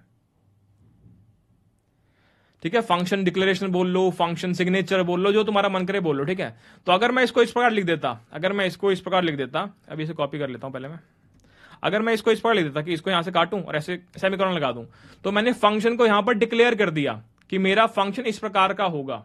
बढ़िया। तो हमने क्या बोला? तो हमने क्या बोला कि अगर मैं इसको इस प्रकार लिखता हूं, अगर मैं इसको इस प्रकार लिखता हूं, तो ये क्या है? मैंने यहां फंक्शन की डिक्लेरेशन कर दी है। ठीक है, मैंने फंक्शन का सिग्नेचर बता दिया कि भाई इसका रिटर्न टाइप क्या है, इंटीजर रिटर्न टाइप है, और मैंने बता दिया कि भाई इसके इनपुट पैरामीटर्स क्या हैं, इनके आर्ग्यूमेंट्स क्या हैं। दो पैरामीटर लेगा, एक इंटीजर टाइप के, एक का नाम एक्स है, एक का नाम वाई है। तो मैंने इसे डिक्लेयर कर दिया। अब अगर डिक्लेयर करने के बाद इस फंक्शन को मैं डिफाइन करूं इस इंट के नीचे, तो मैंने यहां पर इसको डिक्लेयर कर दिया कि भाई ऐसा टाइप का मेरा फंक्शन होगा। ऊपर डिक्लेयर कर दिया, जहां पर भी इन्वोक किया लाइन नंबर 38 पे, जो कि मेन फंक्शन के अंदर आता है, इसके ऊपर मैंने डिक्लेयर कर दिया इसको, पर इसकी डेफिनेशन जो है मैंने मेन के नीचे डाल दी। अगर अब मैं इसको चलाने का ट्राई करूं, तो देखते हैं क्या होगा। भैया चल गया, मैंने बोला 4 और 4 सही चल रहा है। तो तरीका क्या है? अगर दोबारा समझो शुरू से एक बार, ठीक है।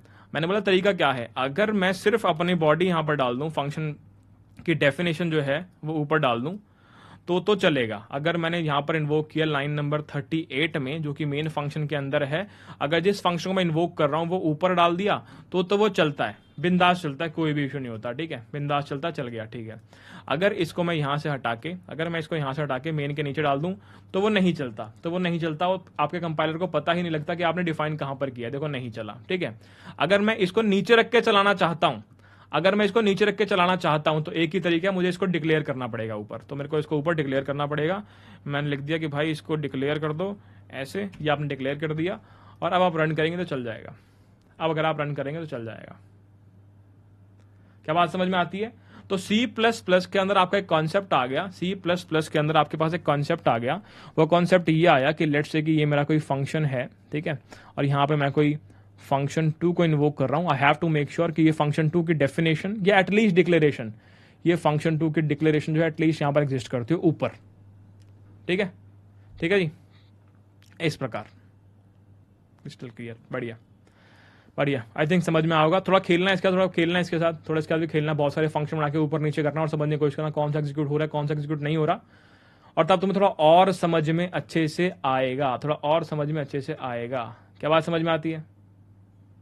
ठीक है, एक बार फाइंड करना। ठीक है, अब चलते हैं वापस अगले क्वेश्चन के ऊपर। अगला क्वेश्चन कहता है फाइंड मैक्स ऑफ 3 नंबर्स। इसको कोड करते हैं फटाफट। अगर इसको मैं नॉर्मली यहां पे समझना चाहता हूं तो कैसे दिख रहा होगा? मैंने बोला कि ये मेरा मेन फंक्शन है, इसके अंदर मेरे पास a वैल्यू होगी, b वैल्यू होगी, c वैल्यू होगी। ये a b c वैल्यूज मैंने एक फंक्शन को दी थी, इसका नाम है मैक्स, और इस मैक्स वाले फंक्शन ने मुझे इनमें से जो भी मैक्सिमम वैल्यू होगी वो रिटर्न कर दी। यही हो रहा होगा, यस और नो? यही फ्लो होगा, यस और नो। मेरे पास 3 वैल्यूज थी A B C, A B C, मैंने वो मेन मैक्स वाले फंक्शन को दे दी, इसने मुझे बता दिया इनमें से मैक्सिमम कौन सी है, बात खत्म, सिंपल। भैया बेस्ट प्रैक्टिस कौन सी है, आगे बढ़ते जाऊंगा, सारी चीजें बताऊंगा, अभी जितना रिक्वायर्ड है मैं सिर्फ उतना बता रहा हूं दोस्त, ठीक है, जितना भी रिक्वायर्ड है मैं उतना बता रहा हूं अभी, ठीक है। सब कुछ बताऊंगा यार, अभी तुम हो ही कहां, अभी तुम छठी क्लास में बैठे हो यार, सेकंड वीक खत्म होने वाला तुम्हारा, खत्म हुआ भी नहीं है। भैया हम बात कर रहे थे कि हमारे पास 3 वैल्यूज हैं, हमारे पास 3 वैल्यूज हैं, ठीक है, तो उनको लिख लेते हैं फटाफट। तो मैंने बोला मेरे पास 3 वैल्यूज हैं, एक है इंट ए कॉमा बी कॉमा सी, 3 इंटीजर क्रिएट कर लिए मैंने, और इन तीनों को इनपुट में ले लिया मैंने, इंट ए, फिर बी ले लिया इनपुट में, फिर सी ले लिया इनपुट में, ठीक है। अब मैंने क्या बोला, maximum number is equals to, एक फंक्शन बना लिया मैंने मैक्स, फाइंड मैक्स, और इसमें दे दिया ए कॉमा बी कॉमा सी, और मैंने प्रिंट कर दिया मेरा मैक्सिमम नंबर को, ठीक है जी। अब यहां पर हमने क्या करना है, ये वाला फंक्शन क्रिएट करना है, फाइंड मैक्स वाला। हमने यहां पे फंक्शन क्रिएट कर दिया ऊपर, इंट फाइंड मैक्स, इंट ए कॉमा इंट बी कॉमा, या फिर इसको ए बी हटा देता हूँ, इंट पी कॉमा, या फिर इसको ऐसे हटा देता हूँ, int num 1 comma int num 2 comma int num 3, 3 number आ गए मेरे पास, ठीक है। तो मैंने सिंपल सी एक चीज देखी, मैंने बोला अगर अगर नम 1 जो है वो बड़ा है नम 2 से, एंड नम 1 जो है वो बड़ा है नम 3 से, तो कॉमन सेंस की बात है कि नम 1 मैक्सिमम नंबर है, ठीक है। या फिर हमने बोला एल्स इफ नम 2 जो है वो बड़ा है नम 1 से, एंड नम 2 जो है वो बड़ा है नम 3 से, तो कॉमन सेंस की बात है नम 2 मैक्सिमम नंबर होगा। और एल्स केस कॉमन सेंस की बात है, अगर ये दोनों बड़े नहीं है तो नम 3 ही तो बड़ा होगा, ठीक है। बिल्कुल बेसिक तरीके से लिखा हुआ है, बिल्कुल बेसिक तरीके से लिखा हुआ कोड है। आपने क्या बोला, सबसे पहले आपने 3 नंबर क्रिएट किए, 3 इंटीजर्स क्रिएट किए, ए बी एंड सी, उन तीनों को आपने यहां पर इनपुट में लिया, ए बी और सी को, और आपने वो तीनों के तीनों नंबर जो हैं एक फाइंड मैक्स नाम के नंबर फंक्शन को दे दिए। फंक्शन कॉल हुई लाइन नंबर 59 पर, यहां पर आप पहुंचे लाइन नंबर 21 पर। आपने बोला 3 नंबर मेरे पास बाय वैल्यू हुए हैं, नंबर 1, नंबर 2, नंबर 3। आपने बोला अगर नंबर 1 नंबर 2 से बड़ा है, और अगर नंबर 1 नंबर 3 से भी बड़ा है, यानी वो दोनों से बड़ा है, दोनों से बड़ा तो वो मैक्सिमम नंबर होगा, आपने रिटर्न कर दिया। फिर आपने बोला अगर नंबर 2 नंबर 1 से बड़ा है, और नंबर 2 नंबर 3 से बड़ा है, तो कॉमन सेंस की बात है नंबर 2 सबसे बड़ा होगा, उसको रिटर्न कर दिया। फिर आप पहुंचे एल्स केस में, अगर नंबर 1 भी बड़ा नहीं है, नंबर 2 भी बड़ा नहीं है, तो कॉमन सेंस की बात है नंबर 3 ही बड़ा होगा, तो आपने नंबर 3 रिटर्न कर दिया। तो ये फाइंड मैक्स वाला जो आपका फंक्शन है, ये 3 नंबर्स में से बताता है कौन सा नंबर मैक्सिमम होगा, और आपने उस नंबर को, जो भी नंबर आया मैक्सिमम नंबर, मैक्सिमम वैल्यू, उसको स्टोर करा लिया मैक्सिमम नंबर नाम के एक वेरिएबल नेम के अंदर, ठीक है, इंटीजर वेरिएबल के अंदर, और आपने फिर उसको प्रिंट करवा दिया। इसको एक बार रन करके देखते हैं, इसको एक बार रन करके देखते हैं हम, ठीक है, इसको एक बार रन करके देखते हैं। हमने बोला जी वैल्यू देनी है, हमने बोला जी 5 9 6, ए बी सी की वैल्यू, ए की वैल्यू 5 दी, बी की वैल्यू 9 दी, सी की वैल्यू 6 दी, मैक्सिमम नंबर क्या है इसमें से, मैक्सिमम इसमें से भैया 9 है, तो 9 प्रिंट हो गया। क्या बात समझ में आती है मित्रों, क्या बात समझ में आती है, क्या बात समझ में आती है, क्या बात समझ में आती है, यस और नो, यस और no, very good very good very good. भूख लग रही है भैया, देखो दोस्त मैंने कल ही कहा था मैगी वैगी बना के अपना खा के बैठा करो, ठीक है, 1 घंटे की क्लास हुई आज, तो इतनी जल्दी भूख लग गई तुम्हें, चुपचाप पढ़ाई करो। फिर लास्ट डे कोड भेज दीजिए, मैं आज सारे ऐड कर देता हूं, जो भी कोड पेंडिंग है ना आपके, अभी क्लास खत्म होती है ऐड कर देंगे सारे, ठीक है। तो हमने ये वाला फंक्शन कर लिया, आई थिंक समझ में भी आया होगा, ठीक है। नेक्स्ट क्वेश्चन की बात कर रहे हैं, जो कि है काउंटिंग करना from 1 to n, from 1 to n हम काउंटिंग करने वाले हैं। चलो आ जाओ करते हैं, ये संभालते हैं।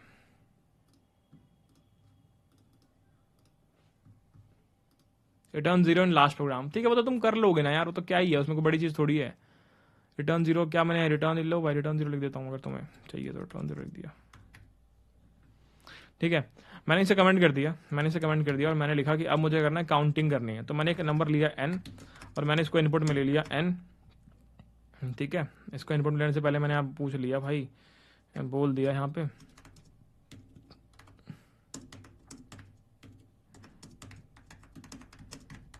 Enter the value of n, ठीक है, n इनपुट में ले लिया और मैंने एक फंक्शन कॉल कर दिया प्रिंट काउंटिंग, इसमें n पास कर दिया, खत्म। ठीक है, अब इस प्रिंट काउंटिंग वाले फंक्शन को मुझे डिफाइन करना पड़ेगा। इसको मैं डिफाइन करने चला गया ऊपर, मैंने कहा जी वॉइड प्रिंट काउंटिंग, यहाँ पे एक वैल्यू आई है एन, इंटीजर टाइप का एक एन नाम की वैल्यू, या फिर कोई भी आप बोल दो, जो भी नाम आप देना चाहते हो इस वेरिएबल को दे सकते हो। तो आपने क्या बोला, एक फॉर लूप लगाया मैंने, for int i is equal to 1 से लेके i less than equal to n, i plus plus, और आपने क्या किया, आई की वैल्यू को प्रिंट करा दिया। ठीक है जी, और इस प्रकार ये ऑलरेडी हम काउंटिंग प्रिंट करनी आती है, पहले 50 बार हम देख चुके हैं काउंटिंग कैसे प्रिंट करते हैं, तो हमारे लिए कोई बड़ी बात नहीं है। एक बच्चा था वाई वॉइड, एक बच्चा कहता वाई वॉइड, क्या जब हम काउंटिंग प्रिंट कर रहे हैं हमें कोई वैल्यू रिटर्न करनी है पीछे, या सिर्फ प्रिंट करना है? हमें कुछ रिटर्न ही नहीं करना। जब हमें कुछ भी रिटर्न ही नहीं करना तो मैं रिटर्न कीवर्ड को यूज करूं, कोई सेंस ही नहीं बनेगी उसकी, राइट? तो रिटर्न जब मुझे कुछ करना ही नहीं होता तब मैं वॉइड वाला डेटा टाइप यूज करता हूं। इस केस के अंदर मुझे मैक्सिमम नंबर रिटर्न करना था, ये देखो मैक्सिमम नंबर रिटर्न करना था, रिटर्न कर रहा था, that's why integer data type use किया, वॉइड यूज नहीं किया। इस वाले केस के अंदर, ऐड वाले केस के अंदर मुझे इनका जो सम बन रहा है x प्लस वाई रिजल्ट नाम का वेरिएबल, उसे रिटर्न करना था, that's why integer data type use किया, वॉइड यूज नहीं किया। ठीक है, उसी प्रकार यहां पर मुझे एक नंबर को प्रिंट करना था, कुछ रिटर्न नहीं करना, तो मैंने यहां पर वॉइड डेटा टाइप यूज कर लिया। सेम यहां पर मुझे नंबर्स को प्रिंट करना है, मुझे कोई रिटर्न नहीं करना, तो मैंने यहां पर वॉइड डेटा टाइप यूज कर लिया। इसको मैं एक बार रन करता हूं, देखते हैं शुरू से क्या हुआ। मैंने यहां पर एक नंबर लिया हुआ है इंट n, मैंने उसको इनपुट में ले लिया और मैंने फंक्शन कॉल कर दी। ठीक है, फंक्शन कॉल के बाद मैंने देखा फंक्शन डेफिनेशन में क्या है, फंक्शन के पास गया, यहां पर हमने फॉर लूप चला रखा है जो कि 1 से लेकर less than equal to n तक चलता है और नंबर्स को प्रिंट करता है। एक बार रन करते हैं, देखते हैं क्या होता है। हमने बोला जी 5 तक गिनती प्रिंट करो, हुई कि नहीं हुई, यस और नो, यस और नो, यस और नो। फुल समझ आ रहा है, मजा भी आ रहा है, अब मजा आ रहा है, बढ़िया। हमने बोला फिर से रन करो, लेट से मुझे 15 तक गिनती चाहिए, हुई कि नहीं हुई, यस और नो, हुई कि नहीं हुई, यस और नो, यस और नो। कॉन्टेस्ट कब होगा, मंथ एंड में होगा भाई, जैसे लोगों की मंथ एंड में सैलरी आती है वैसे तुम्हारी मंथ एंड में कॉन्टेस्ट हो जाएगा। ठीक है, तो ये तुम्हारे गिनती तुमने प्रिंट करनी सीख ली। भैया बड़ा सिंपल पिंपल कोड करा रहे हो आप, तो काउंटिंग प्रिंट करा रहे हो, प्लस माइनस करवा रहे हो, मैक्स नंबर निकलवा रहे हो। मैंने कहा बेटा तुम्हें प्लस माइनस मल्टीप्लाई सिखाना, ये सिखाना मेरा अभी इंटेंशन नहीं है, अभी इंटेंशन तुम्हें फंक्शन से कंफर्टेबल करवाना। फंक्शन से एक बार कंफर्टेबल करवा दूंगा, उसके बाद पूरे की पूरी आगे की जर्नी फंक्शन के ऊपर ही चलने वाली है, राइट? बढ़िया, चलो आगे चलते हैं, अगला कोड देखते हैं, अगला क्या बनाना है हमें। अगला क्या है, write a function of student and grade problem. किसी को याद है स्टूडेंट एंड ग्रेड प्रॉब्लम क्या थी, याद है किसी को? शुरू से लिखता हूं। मैंने बोला अगर मेरे marks greater than equal to 90 हैं तो मुझे ए ग्रेड मिलेगा, अगर मेरे marks greater than equal to 80 हैं तो मुझे बी ग्रेड मिलेगा, ग्रेटर देन इक्वल टू 70 हैं तो मुझे सी ग्रेड मिलेगा, ग्रेटर देन इक्वल टू 60 हैं तो मुझे डी ग्रेड मिलेगा, और लेस देन 60 है तो मुझे ई ग्रेड मिलेगा। ठीक है, तो ये हटा देते हैं। ठीक है, और ये वाला का पूरा कोड जनरेट करते हैं फटाफट। ठीक है, बात समझ में आती है? ठीक है, तो ग्रेड जो है ये ए या ये बी, ये क्या है, ये इंटीजर है क्या? नहीं भैया, ये क्या है, ये तो करेक्टर है। तो मेरा जो फंक्शन है, इसका मतलब यहां पे क्या हो रहा है, मेन जो है, मेन वाले फंक्शन के पास मार्क्स पड़े हुए हैं, तो उसने एक फंक्शन कॉल कर दिया गेट ग्रेड नाम का, उसके अंदर उसने मार्क्स सेंड कर दिए। अब यहां पर जो है उस फंक्शन को कॉल किया, उसको हमने मार्क्स भेजे हुए हैं, और उसने हमें क्या रिटर्न कर दिया, उसने हमें ग्रेड रिटर्न कर दिया। ग्रेड क्या है, एक करेक्टर है, एक करेक्टर रिटर्न कर दिया। तो कॉमन सेंस की बात है, मैं यहाँ पे करेक्टर के अंदर अपना आंसर जो है वो सेव करा लूंगा और बाद में इस करेक्टर को मैं प्रिंट करा लूंगा। क्या बात समझ में आई? ग्रेड तो एक करेक्टर है ना, तो मेरा रिटर्न टाइप जो होगा वो एक करेक्टर होगा, वो एक कैर टाइप का डेटा होगा। उसको मैंने यहां पर कैर आंसर के अंदर सेव करा लिया। एक बार फटाफट से मैं इसको कोड करता हूं और समझ में आ जाएगा। सी आउट भी तो कर सकते हैं फंक्शन में, हाँ कर सकते हो फंक्शन में सी आउट यार, पर वो आसान हो जाएगा ना, वो समझ चुके तुम ऑलरेडी। मेजॉरिटी केसेस के अंदर जो लीड कोड पे प्रॉब्लम सॉल्व होती हैं, या जो भी आप प्रॉब्लम सॉल्व करोगे जीवन के अंदर डिफरेंट डिफरेंट प्लेटफॉर्म्स के अंदर, वहां पर आपको फंक्शन के अंदर उस वैल्यू को रिटर्न करना होता है, अपने आंसर को, राइट? रिटर्न करना होता है, रादर देन उसको प्रिंट कराना होता है। प्रिंट अपने आप कर लेगा आपका जो भी वो प्लेटफॉर्म है, बट आपको वैल्यू रिटर्न करनी पड़ती है। जो ऑनलाइन टेस्ट आप कंपनीज को देते हो वहां पर वैल्यू प्रिंट नहीं करानी होती, वहां पर भी आपको रिटर्न करनी होती है मेजॉरिटी केसेस के अंदर। ठीक है, चलो समझते हैं। भैया पैरामीटर में और आर्ग्यूमेंट में क्या डिफरेंस होता है, चलो मैं समझाता हूं। मैंने कहा यहां पर जो तुम वैल्यूज जो है ना फंक्शन कॉल के अंदर दे रहे हो, यहाँ पे n जो है एक आर्ग्यूमेंट है। जब यहाँ पे एक्चुअल वैल्यू है, इसको हम बोलते हैं कि तुम आर्ग्यूमेंट हो, ठीक है, इसको हम आर्ग्यूमेंट बोलते हैं।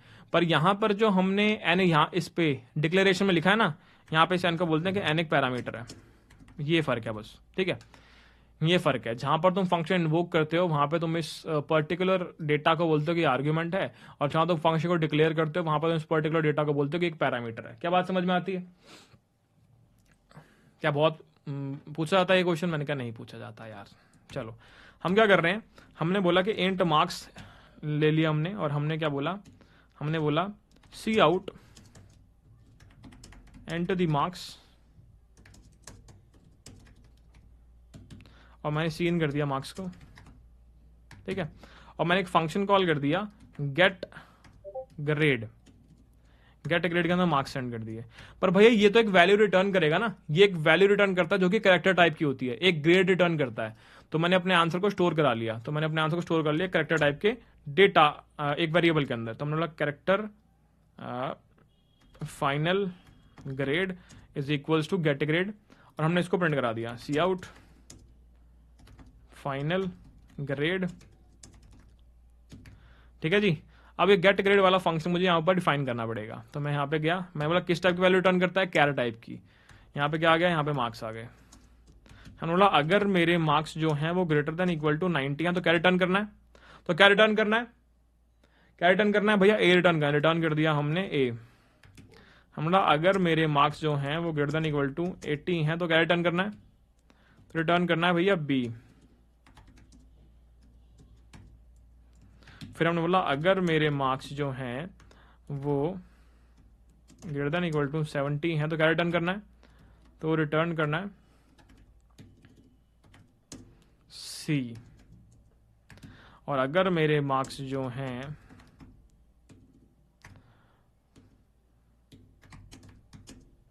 सिक्सटी हैं तो मैं बोलूंगा रिटर्न क्या करना है, तो रिटर्न करना है डी। और एल्स केस के अंदर हमने क्या बोला, रिटर्न करना है ई, ठीक है।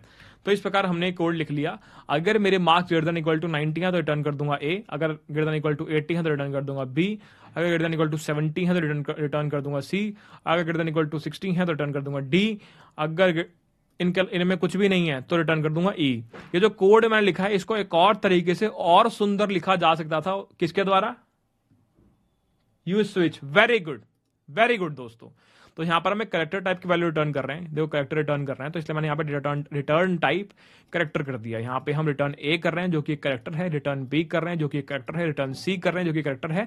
तो कैरेक्टर टाइप का डेटा रिटर्न कर रहे हैं, तो मुझे रिटर्न टाइप के अंदर एक्सप्लिसिटली मेंशन करना पड़ेगा कि मैं रिटर्न कर रहा हूं कैरेक्टर टाइप का data.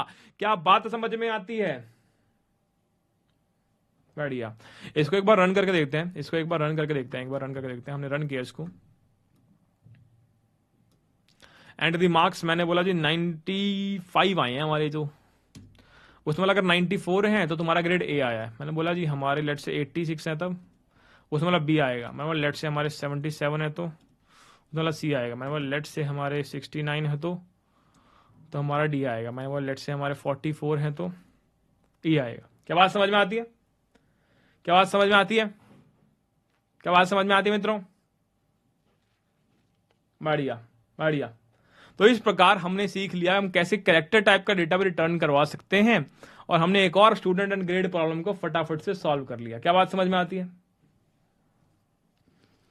Very good very good, ठीक है। तो हम आगे जा रहे हैं अगले क्वेश्चन की तरफ। एक बच्चा कह रहा है भैया स्विच को यूज नहीं कर सकते इसके अंदर। स्विच ट्राई करें एक बार, चलो स्विच ट्राई करते हैं यार, स्विच ट्राई कर लेते हैं एक बार।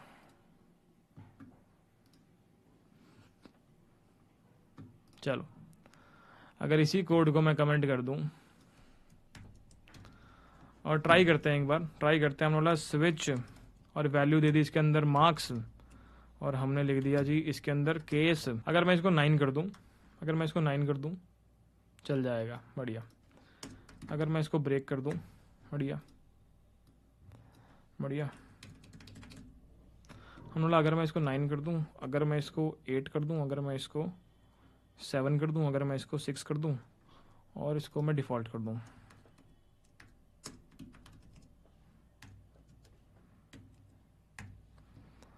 इसको मैंने B कर दिया, इसको मैंने C कर दिया, इसको मैंने D कर दिया, बढ़िया, और इसको मैंने मार्क्स बाय 10 कर दिया।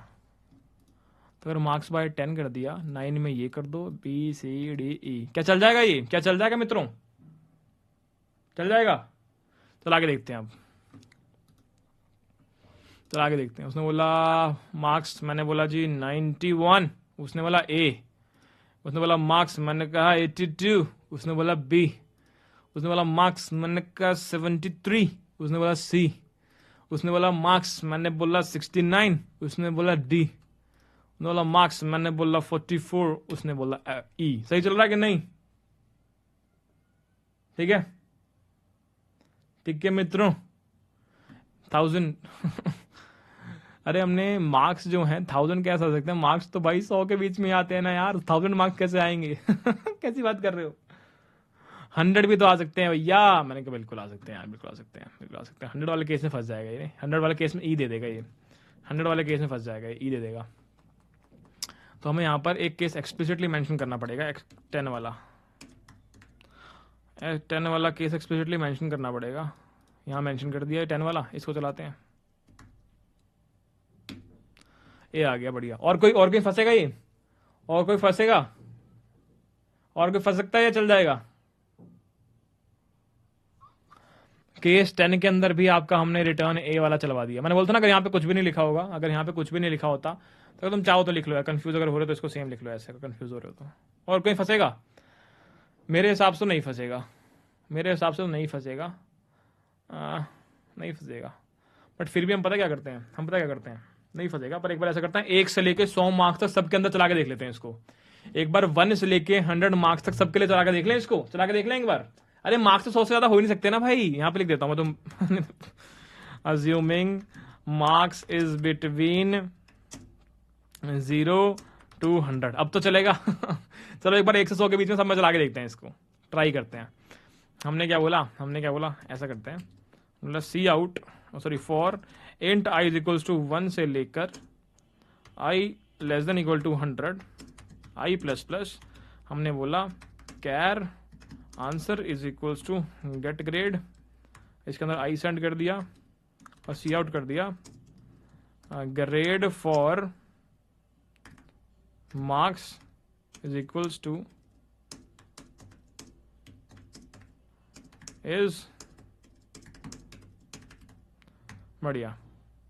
अब हमने 1 से लेके 100 तक सबके लिए चला दिया, देखते हैं क्या होता है, देखते हैं क्या होता है।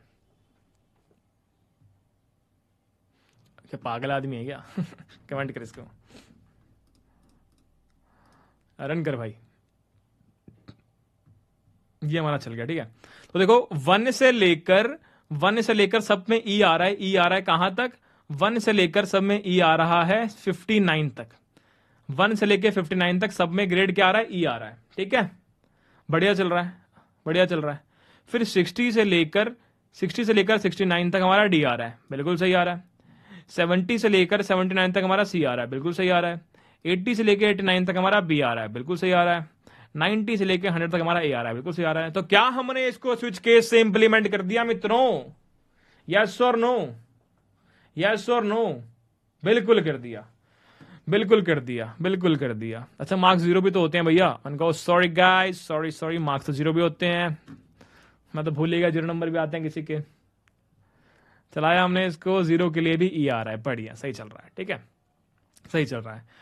अब एक चीज मुझे तुमसे होमवर्क में देनी है, अभी तो हमने इसको इस प्रकार कर लिया, पर तुम फाइंड आउट करना, अगर हमें कोई कंडीशंस या कोई एक्सप्रेशन यहां पर लिखना हो ना इस केस के अंदर, तो क्या हम वो लिख सकते हैं क्या नहीं लिख सकते? एक बार फाइंड आउट करके मुझे बताना यार, ठीक है, कि हमने 2 मिनट खराब करे हैं उसमें। पर ठीक है, कहीं ना कहीं ये वाला कोड जो है इससे पुराने वाले कोड से ज्यादा रीडेबल, पुराने वाले कोड से ज्यादा छोटा लग रहा है दिखने के अंदर, ठीक है, अच्छा लग रहा है, सुंदर भी लग रहा है। यस और नो? अगला question, sum of even number of 2n।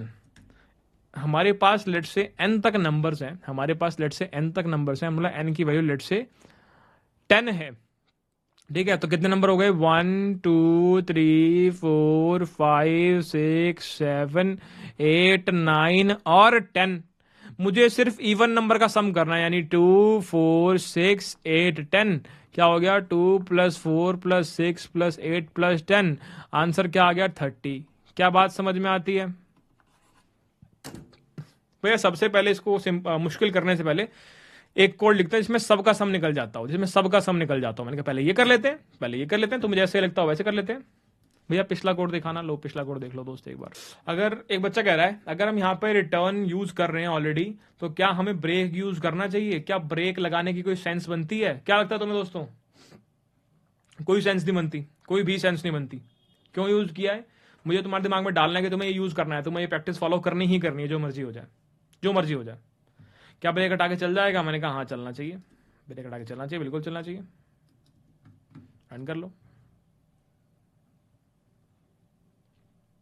चल गया, चल गया भैया, बढ़िया चल रहा है, कोई दिक्कत नहीं है। तो वो प्रैक्टिस हम फॉलो करेंगे भाई, प्रैक्टिस हम फॉलो करेंगे, क्योंकि हमें कभी भूलना नहीं। क्योंकि अगर आज इसको यहाँ से हटा दिया ना मैंने, तो कल तुम किसी क्वेश्चन के अंदर फंस जाओगे, क्योंकि क्वेश्चन होगा ऐसा, write the output of this particular program, नीचे प्रोग्राम लिखा होगा, तुम फंस जाओगे, वहां ब्रेक लिखा नहीं होगा, तुम ध्यान दोगे नहीं और गए। स्विच के अंदर आउटपुट वाले क्वेश्चन के अंदर बच्चे वहीं पर फंसते हैं कि ब्रेक लिखा होना चाहिए था, वो भूल जाते हैं, ब्रेक नाम की कोई चीज होती है, और गलत आउटपुट चेक करके आ जाते हैं, गलत हार जाते हैं वहीं पे। हमें प्रैक्टिस डालनी है, ब्रेक यूज करेंगे हम। यहाँ पे कोई फर्क नहीं पड़ता ब्रेक यूज करने से, पर मुझे तुम्हारे दिमाग में डालना है कि ब्रेक यूज होगा जब भी स्विच की बात होगी, ठीक है? ब्रेक हटा दुर्घटना घटी ऐसा कुछ, ठीक है? एक बच्चे ने डायलॉग मारा ये वाला, सही है ये वाला, फिर भी पुराने वाले से तो एप्सरा पेंसिल चलो ये बात समझ में आती है। अब हमें क्या करना है? हमें एक प्रोग्राम लिखना है, हमें एक प्रोग्राम लिखना है जो कि सम करेगा सारे नंबर्स का। तो मैंने लिया एक n, इंट n लिया, इसको मैंने इनपुट में लिया, मैंने बोला सी आउट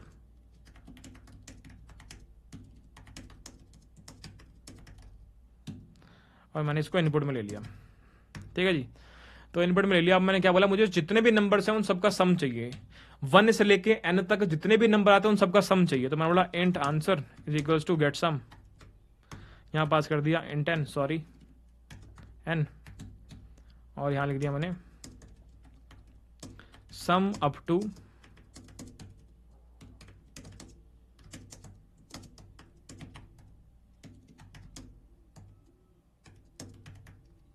ठीक है जी। हमने एक नंबर बनाया यहाँ पर n, हमने बोला कि इसकी वैल्यू डाल दो भाई। हमने यहाँ पर इनपुट ले लिया लाइन नंबर 116 में, और हमने यहाँ पे फंक्शन कॉल करी लाइन नंबर 118 में। फंक्शन कॉल से जो आंसर आया उसको हमने इक्वल कर दिया इस आंसर इंटीजर वेरिएबल के अंदर, और 120 के अंदर हमने प्रिंट कर दिया हमारे आंसर को। फटाफट से गेट सम वाला फंक्शन लिख लेते हैं, यहाँ ऊपर डिफाइन करते हैं इसको, ठीक है? यहाँ पे इंटीजर क्यों दिया भैया? आपने को बच्चा बताएगा मेरे को? यहाँ पे मैंने इंटीजर क्यों दिया? रिटर्न टाइप वर्ड क्यों नहीं दिया? 64 लाइन पे इंटीजर क्यों लिखा है, वर्ड क्यों नहीं लिखा भैया? क्योंकि हमें इसका सम रिटर्न करना है, जो भी 1 से लेकर n तक सम बन के आएगी वैल्यू, उसको रिटर्न करना है। रिटर्न करना तो रिटर्न टाइप देना पड़ेगा, और सम के रिटर्न सम का जो डेटा वो किस फॉर्म का है? इंटीजर फॉर्म का, तो इंटीजर डेटा टाइप देना पड़ा मुझे, ठीक है? तो मैंने क्या बोला कि यहां पर मैंने एक सम ले लिया, int sum is equal to 0। मैंने एक लूप चलाया for int i is equal to 1 से लेके i less than equal to n i plus plus. तो मैंने हमेशा जो भी नंबर बन रहा है उसको इस सम में प्लस कर दिया,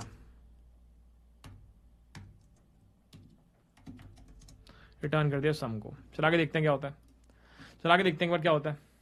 हमने एक सम वाला इंटीजर क्रिएट किया जिसकी स्टार्टिंग में वैल्यू 0 है, फिर हमने 1 से लेके n तक गिनती चलाई, एक लूप चलाया, और वो सारे के सारे नंबर्स को हम सम में ऐड करते गए, और हमने सम को रिटर्न कर दिया। इसके बाद देखते हैं हमारा आंसर कितना बनता है। हमने बोला n की वैल्यू मैंने दे दी 1 0 10, 10 तक हमारा आंसर आ रहा है 55। क्या ये आंसर सही है? n/2 multiply a plus l, 5 multiply 1 plus 10, 11 into 5, 55। बिल्कुल ठीक है दोस्त, 55 आंसर आना चाहिए हमारा। यस और नो? यस और नो? यस और नो? बढ़िया, ठीक है जी। तो इस प्रकार हमने इसको सॉल्व किया। मैं एक बार ये कोड समझाता हूँ, ये कोड करता है क्या, उसके बाद आगे बढ़ेंगे, ठीक है? उसके बाद आगे बढ़ेंगे। अभी जो हमने कोड लिखा है, वो इस प्रकार है, हमने लिखा for int i is equal to 1, i less than equal to 10, i plus plus. ये फॉर लूप क्या करता होगा? इसमें भैया i शुरुआत हो रहा है 1 से, ठीक है? लेस देन इक्वल टू 10 है, बहुत बढ़िया। फिर i इंक्रीमेंट होकर 2 हो गया, लेस देन इक्वल टू 10 है, बहुत बढ़िया। फिर i इक्वल टू 3 हो गया, i इक्वल टू 4 हो गया, i इक्वल टू 5 हो गया, i इक्वल टू 6 हो गया। जब तक लेस देन इक्वल टू 10 है तब तक बढ़ता जाएगा। i इक्वल टू 7 हो गया, i इक्वल टू 8 हो गया, i इक्वल टू 9 हो गया, i इक्वल टू 10 हो गया। क्या 10 लेस देन इक्वल टू 10 है? हाँ बिल्कुल है। फिर i इक्वल टू 11 हो, यहाँ पे आपका कोड रुक जाएगा, इसके लिए नहीं चलेगा। तो इन शॉर्ट हमारे पास i की ये सारी वैल्यूज आई होंगी इस लूप के द्वारा, जो कि क्या है 1 2 3 4 5 6 7 8 9 10, ये सारी की सारी गिनती। मुझे इन सबको प्लस करना है, तो मुझे इन सबको प्लस करना है। तो मैंने यहाँ पे क्या लिखा शुरू में कि सम नाम का एक वेरिएबल है जो कि शुरू में 0 है, तो सम स्टार्टिंग में 0 था। फिर इसमें हमने i की वैल्यू प्लस करी, तो पहले प्लस कर दिया इसके अंदर, i की वैल्यू पहले क्या आई थी 1 आया था। फिर प्लस कर दिया इसके अंदर, अगली वैल्यू 2 आया था, फिर 3 आया था, फिर 4 आया था। ऐसे करते करते 10 तक हमने प्लस किया, हमारा आंसर 55 आ गया। एक बार दोबारा मैं आपको कोड शो करता हूं, आपको समझ में आ जाएगा हमने क्या किया है। हमने क्या लिखा है कि सम को स्टार्टिंग में 0 रख दो, 1 से 10 तक गिनती चला दो, i की जोन सी भी वैल्यू आ रही है उसको सम के अंदर प्लस करते जाओ, उसको सम के अंदर प्लस करते जाओ, ठीक है। एट द एंड आपके पास टोटल सम पड़ा हुआ होगा। तो ये तो कोड तब था, ये तो कोड तब था जब हमें 1 से n तक सबका सम करना था। अब हमें क्या करना है, अब हमें इवन सम चाहिए, अब हमें इवन सम चाहिए, ठीक है। तो इवन सम की बात कर लेते हैं कि सिर्फ इवन नंबर का सम चाहिए। तो हमने बोला इंट n और लिखा हमने cout, enter the value of n, और हमने यहां पर सी इन n, और हमने यहां पर बोल दिया int answer is equals to get even sum, यहां पास कर दिया n, इवन सम इज, ठीक है जी। अब एक गेट इवन सम का फंक्शन हमें लिखना पड़ेगा। ऊपर चलते हैं, फटाफट डिफाइन करते हैं इसको। हमने लिखा है यहाँ पे इंटीजर गेट इवन सम, यहाँ पे इंट n। सबसे पहले क्या करना पड़ेगा, सबसे पहले सम बनाया हमने, सम स्टार्टिंग में 0 है, बहुत बढ़िया। फिर हमने लूप चलाया।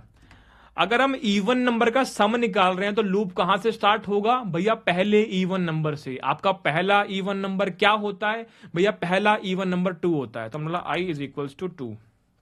कहां तक जाना है भैया, n तक जाना है, i less than equal to n। i को इंक्रीमेंट किससे करूं, अगर इवन नंबर में +1 कर दिया तो वो ऑड नंबर बन जाएगा, मुझे तो ऑड नंबर चाहिए नहीं।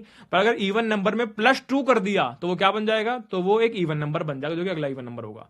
तो हम इवन नंबर अगर मैं याद हो तो पहले 2 आता है, पहले 2 आता है, ठीक है, फिर 4 आता है, फिर 6 आता है, फिर 8 आता है, फिर 10 आता है। हम क्या डिफरेंस देख पा रहे हैं, एक नंबर से दूसरे इवन नंबर के बीच का डिफरेंस क्या है, 2। तो अगर 2 में 2 ऐड करूंगा 4 बन जाएगा, 4 में 2 ऐड करूंगा 6 बन जाएगा, 6 में 2 ऐड करूंगा 8 बन जाएगा, 8 में 2 ऐड करूंगा 10 बन जाएगा। तो एक इवन नंबर से अगले इवन नंबर तक मुझे जान, तो मुझे क्या ऐड करना पड़ेगा, मुझे 2 ऐड करना पड़ेगा। तो मैंने बोला i will be equal to i plus 2। बहुत बढ़िया, अगले इवन नंबर तक पहुंच जाएंगे, इससे अगले इवन नंबर तक पहुंच जाएंगे। और हमने यहां पर प्रिंट कर दिया सी आउट, सॉरी हमने इसको सम कर दिया, sum will be equal to sum plus i। और आपने यहां पर नीचे रिटर्न कर दिया सम को। तो ये फंक्शन आपका इवन नंबर का सम प्रिंट करता है, ठीक है जी। एक बार चला के देखते हैं 2 से 10 के बीच में कितना इवन सम बनता है, एक बार रन करके पता लगाते हैं। आंसर क्या आना चाहिए 2 से 10 के बीच में मित्रों भैया, 30 आना चाहिए। मैंने कहा चेक करते हैं क्या 30 आ रहा है मित्रों भैया, बिल्कुल आ रहा है, बिल्कुल आ रहा है, बिल्कुल आ रहा है, बिल्कुल आ रहा है। एक बच्चा कहता है क्या हम इसको इफ कंडीशन का यूज करके कर सकते हैं, क्या हम इस वाले फंक्शन के अंदर सेम ये वाले कोड के अंदर चेंजेस करने होते हैं। अगर इसे मैं ऐसा कर दूं कि if i mod 2 is equal to 0, यानी इवन नंबर है, तो सिर्फ इसी केस के अंदर सम करो। अगर ये करता तो चल जाता, मैंने कहा हाँ बिल्कुल चल जाता, बिल्कुल चल जाता, बिल्कुल चल जाता। क्या बात समझ में आती है। पर एक चीज का ध्यान रखना, जो मॉडुलस ऑपरेटर होता है ना, मॉडुलस ऑपरेटर, ये बहुत हैवी ऑपरेशन होता है, ये बहुत हैवी ऑपरेशन होता है, ये तुम्हारा बहुत प्रोसेसिंग खा जाएगा, ठीक है। तो अवॉइड करो इसको, जितना अवॉइड कर सकते हो मॉडुलस ऑपरेशन को, उसको उतना अवॉइड करना, ठीक है। तो इस प्रकार हमने इसको सॉल्व कर लिया, ठीक है। भैया एक कंफ्यूजन है मेरे को ना कोड समझ में आता नहीं, आप लिखते हो ना तो मैं समझ नहीं पा रहा हूं, मैं थोड़ा कंफ्यूज हो रहा हूं, मैं समझ नहीं पा रहा हूं, कंफ्यूज हो रहा हूं। मैंने कहा एक तरीका बताता हूं, मैंने कहा एक सिंपल तरीका बताऊं, देसी तरीका बताता हूं मैं तुम्हें, चीजें कैसे हैंडल होंगी, ठीक है। लेट से कि तुम्हें ये कोड समझ में नहीं आ रहा, और लेट से क्लास खत्म हो गई है, लेट से तुम्हें कोई डाउट का आंसर भी नहीं दे रहा, और तुम दुनिया से अलग हो चुके, तुम अकेले बचे हो जीवन में अब, ठीक है। अब तुम्हें खुद फाइंड आउट करना है कि ये कोड क्या करता है। अब मैं इसमें क्या करने वाला हूं, देखो ध्यान से एक बार। मैं बस सी आउट स्टेटमेंट डालूंगा और उससे समझूंगा कि क्या हुआ। यहाँ पे हमने इंटीजर n बनाया, यहाँ पे हमने उसका इनपुट ले लिया, लाइन नंबर 140 पे इनपुट ले लिया। यहाँ पे क्या किया हमने, इस फंक्शन को कॉल किया। तो मैंने क्या किया, यहाँ पे एक स्टेटमेंट डाल दी, बस मैंने लिखा calling get even sum function. Okay ठीक है, ठीक है, इतना कर दिया। अब मैं इस फंक्शन में जाता हूँ फटाफट। इस फंक्शन में गया मैं, हमने बोला कि यहाँ पे हमने सी आउट स्टेटमेंट डाल दी। ओके बहुत बढ़िया। इसके बाद इस स्टेटमेंट पे आते हैं। हमने बोला यहाँ पे लिख दिया, हमने सम को 0 रखा हुआ था, यहाँ लिख देता हूँ मैं, यहाँ लिख दिया cout inside get even sum function. ठीक है, एक स्टेटमेंट डाल दी। मैंने बोला यहाँ पे वैल्यू ऑफ n इज, यहाँ पे n की वैल्यू प्रिंट कर दी। फिर मैंने क्या लिख दिया यहाँ पे, फिर मैंने लिख दिया ये सम 0 करा है, मैंने यहाँ पे लिख दिया initial value of sum is, ये आ गया। अब मैंने यहाँ पे लिख दिया फॉर वैल्यू ऑफ i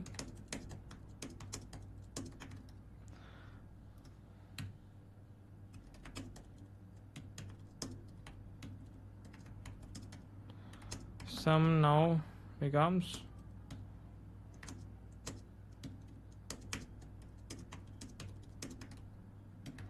ठीक है,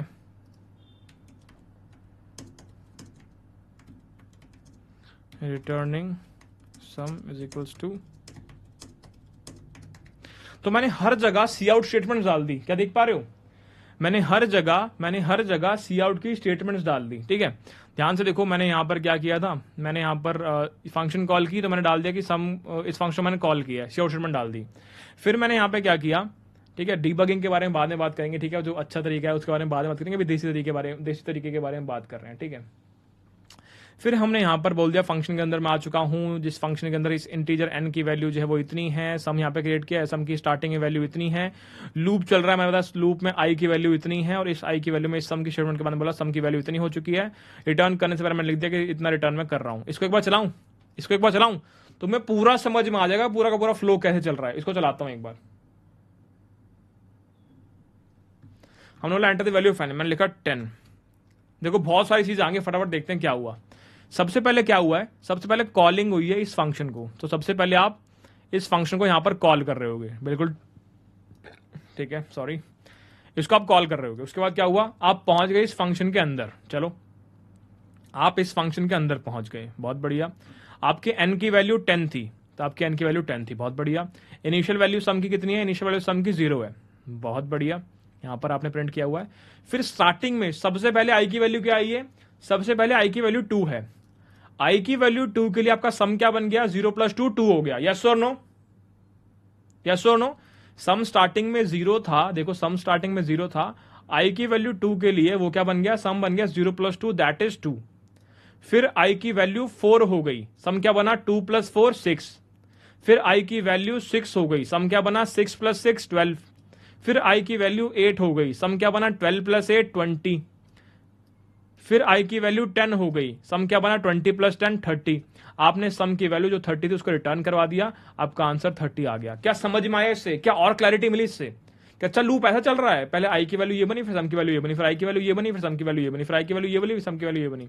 और क्लैरिटी इससे मिल जाती है। अगर कहीं पे कंफ्यूज हो, कभी भी किसी कोड को लेकर समझ में ना आती हो, तो ये एक छोटा देसी तरीका है। डीबगिंग के ऊपर आगे बात करेंगे और क्या एडवांस तरीके हमारे पास हैं इसको समझने के। एक बच्चों वाला तरीका है, बहुत बेसिक तरीका है इसको समझने का। क्या बात समझ में आती है, क्या बात समझ में आती है, ठीक है। तो ये बेसिक तरीका है, इससे हम समझ सकते हैं, क्रैक कर पा रहे हैं पूरे के पूरे कोड को, कि पहले आपके लूप में i की वैल्यू इतनी हाई, फिर आपने सम की वैल्यू चेंज कर दी, फिर आपकी i की वैल्यू इतनी आई, फिर आपने सम की वैल्यू चेंज कर दी, फिर आपकी i वैल्यू इतनी आई, फिर आपने सम की वैल्यू चेंज कर दी। मैं एक बार तुम्हें कैनवस में भी करके दिखाता हूँ इस चीज को, कैनवस में भी करके दिखाता हूँ अभी। हमने बोला बहुत ठंड है भाई, हमने बोला सबसे पहले आपने लूप चलाया फॉर i = 2 से लेके i <= 10 और i + = 2। i + 2 का मतलब क्या है, i = i + 2, सेम चीज है, ठीक है। हमने क्या बोला, यहां पर सबसे पहले क्या होगा, हमने बोला यहाँ पर बोला हुआ है sum is equals to sum plus i. हम बोला आई की वैल्यू पहले 2 होगी। आई की वैल्यू अगर 2 है और सम की वैल्यू स्टार्टिंग में 0 थी, तो आई की वैल्यू 2 के लिए आपने पहले आई इक्वल 2 करी, फिर आपने कंडीशन चेक करी, फिर आप नीचे आए तो आपने सम की वैल्यू चेंज करी। सम will be equal to sum की वैल्यू क्या है 0 प्लस आई की वैल्यू क्या है 2, सम बन गया 2। फिर आप गए यहाँ पे आई हो गया आई प्लस 2, यानी आई हो गया 2 प्लस 2 दैट इज 4। फिर आपने चेक किया 4 less than equal to 10, answer आया ट्रू के लिए आप आए नीचे। आपने बोला sum is equals to sum की वैल्यू क्या निकली है 2 प्लस आई की वैल्यू क्या है 4, सम बन गया 6। फिर आप गए वापस यहाँ पे, ठीक है, आपने बोला i will be equal to, पुराने वाले आई की वैल्यू 4 है और आपको 2 ऐड करना है, 6 बन गया। आपने कंडीशन चेक करी, क्या 6 लेस देन इक्वल टू 10 है, आपका आंसर आया ट्रू के केस में आप अंदर आए। आपने बोला sum is equals to sum की वैल्यू क्या है 6 है, प्लस आई की वैल्यू क्या है 6 है, आंसर आ गया 12। आप फिर ऊपर गए, आई की वैल्यू क्या है, आई की वैल्यू है आई प्लस 2 दैट इज, पुरानी वैल्यू क्या है 6 प्लस 2 बन गया 8। आपने कंडीशन चेक करी ये वाली, आपने बोला 8 less than equal to 10, answer आया ट्रू के लिए आप नीचे आ गए। आपने बोला sum is equals to sum plus i, sum की वैल्यू क्या है 12 और आई की वैल्यू क्या है 8, ये बन गया 20। आप फिर यहाँ पे गए, आपने बोला i will be equal to i plus 2, पुराने वाला आई की वैल्यू क्या है 8 प्लस 2 बन गया 10। आपने बोला क्या 10 लेस देन इक्वल टू 10 है, कंडीशन ट्रू हो गई। आपने यहाँ पे चेक किया था, यहाँ ट्रू होने के बाद नीचे आप आए, आपने बोला sum is equals to sum plus i, sum की वैल्यू क्या थी, सम की वैल्यू 20 थी, बहुत बढ़िया। आई की वैल्यू क्या थी, आई की वैल्यू 10 थी, यहाँ 10 आ गया, सम बन गया 30। फिर आप गए i is equals to i plus 2 that is 10 plus 2, ये बन गया 12। क्या 12 लेस देन इक्वल टू 10 है, आंसर आया फॉल्स, और फॉल्स के केस में आप सीधा बाहर निकल जाते हो यहाँ पे। क्या बात समझ में आती है, क्या बात समझ में आती है, यस और नो, यस और नो मित्रों, यस और नो। बहुत ठंड है भाई। इस प्रकार हमने इस क्वेश्चन को सॉल्व कर दिया है, इस प्रकार हमने इस क्वेश्चन को सॉल्व कर दिया, ठीक है, बहुत बढ़िया बहुत बढ़िया बहुत बढ़िया। आगे चलते हैं, होमवर्क क्वेश्चंस आगे फटाफट, चलो चलो चलो, होमवर्क क्वेश्चंस फटाफट, ठीक है। सबसे पहले write a function to display area of a circle. Area of a circle क्या होता है भाई, एरिया ऑफ अ सर्कल क्या होता है, फॉर्मूला क्या होता है एरिया ऑफ सर्कल का भैया, पाई आर स्क्वायर। तो आपको सर्कल का एरिया फाइंड आउट करना है, इनपुट में आपको आर की वैल्यू मिल जाएगी। आपको एक नंबर दिया हुआ है इनपुट में, यानी इनपुट में यहाँ पर इनपुट में आपको एन की वैल्यू दी होगी, आपको बताना है वो इवन है या फिर ऑड है। एक नंबर दिया हुआ आपको इनपुट में, यानी इनपुट में आपको एन की वैल्यू दी होगी और आपको बताना है उसका फैक्टोरियल क्या होता है, ठीक है। फैक्टोरियल का मतलब कुछ भी नहीं होता, जैसे कोई नंबर है लेट्स से 3 का फैक्टोरियल निकालना है, तो मतलब होता है 3 मल्टीप्लाई 2 मल्टीप्लाई 1, ये हो गया 6। लेट्स से 5 का फैक्टोरियल निकालना है, 5 मल्टीप्लाई 4 मल्टीप्लाई 3 मल्टीप्लाई 2 मल्टीप्लाई 1, ये हो गया जी कितना 60 होता, नहीं 60 ही होता ना भाई, 6 4 24 24 5 60 तो 120 होता है, 120 होता है क्या, 120 होता होगा, ठीक है। एक नंबर आपको दिया हुआ इनपुट में, यहाँ पे इनपुट में एक नंबर दिया हुआ है एन, आपको बताने कि वो नंबर प्राइम है या नहीं है, ठीक है। आपको ये थोड़ा मुश्किल है, इसमें आपका टाइम लगेगा, इसमें अगर आपका 1-2 घंटे भी लग जाए तो भी चलेगा, कोई इशू नहीं है। 1 से लेकर एन तक जितने भी प्राइम नंबर्स हैं वो सारे के सारे आपको प्रिंट करने हैं, ठीक है जी। चलो, तो इस प्रकार आपको ये 5 क्वेश्चन जो हैं, ये सारे के सारे क्वेश्चन आपको होमवर्क में करके लाने हैं। क्या बात समझ में आती है मित्रों? अच्छा, जब फैक्टोरियल निकालोगे तो तुम सिर्फ 13 तक निकालना, 13 से ऊपर नंबर मत निकालना, ठीक है। 13 से ऊपर तुम निकाल नहीं पाओगे, तो सिर्फ 1 से 13 के बीच में निकालने का ट्राई करना, उसके ऊपर निकालने का ट्राई मत करना, ठीक है। और एक बार रीजन भी फाइंड आउट करके लाना कि 13 से ऊपर क्यों नहीं निकाल पा रहा भैया मैं, क्या रीजन है इसका, ठीक है। एक बार निकाल के लाना रीजन भी क्यों। और ये सारे के सारे तुम्हें फंक्शन बनाने हैं, इसके लिए इन सब के लिए फंक्शन क्रिएट करना तुम्हें। एक एरिया ऑफ सर्कल का फंक्शन हो, एक इवन ऑड का फंक्शन हो, एक फैक्टोरियल का फंक्शन हो, एक नंबर प्राइम का फंक्शन हो, एक सारे प्राइम का फंक्शन हो, ठीक है। ऐसे मत कर देना सीधा कोड लिख के आगे, फंक्शन बनाना पड़ेगा भाई, ठीक है। बिग इंटीजर कहां से होने लग गया C++ के अंदर, ऐसी बातें कर रहे हो। और हीरो मत बनो ना, जो चीज आती है तुम्हें तो ऐसे तो फ्लेक्स कर रहे हो तुम तो बच्चों के सामने, बाकी बच्चे कंफ्यूज हो जाएंगे क्या चीज होती है। चलो आगे चलते हैं। आगे हमारे पास कुछ फिर दोबारा प्रॉब्लम्स आ गई हैं, कुछ फिर दोबारा प्रॉब्लम्स आ चुकी हैं जिनको हमें सॉल्व करना है, ठीक है। इन प्रॉब्लम्स को भी हम सॉल्व करना चाहते हैं, ठीक है। यहाँ पर भी हमारे पास 5 क्वेश्चन है कि भाई सारे डिजिट प्रिंट करो, नंबर क्रिएट करो डिजिट्स के द्वारा, नंबर ऑफ सेट बिट बताओ कितनी सेट बिट है, बाइनरी इक्विवेलेंट प्रिंट करो, डिस्टेंस जो किलोमीटर के अंदर है उसको माइल्स के अंदर प्रिंट करो, ठीक है। भैया इसके पहले भी आपने कुछ होमवर्क दिया था, हाँ ये रहा ना, दिया तो हुआ, ये रहा ये हम करेंगे, ये हमें करना है, ये क्लास वर्क है हमारा, ये हमारा क्लास वर्क है। और उसके बाद ये आपका होमवर्क है अगली अगली स्लाइड के अंदर, ये आपका फिर से होमवर्क है, ठीक है।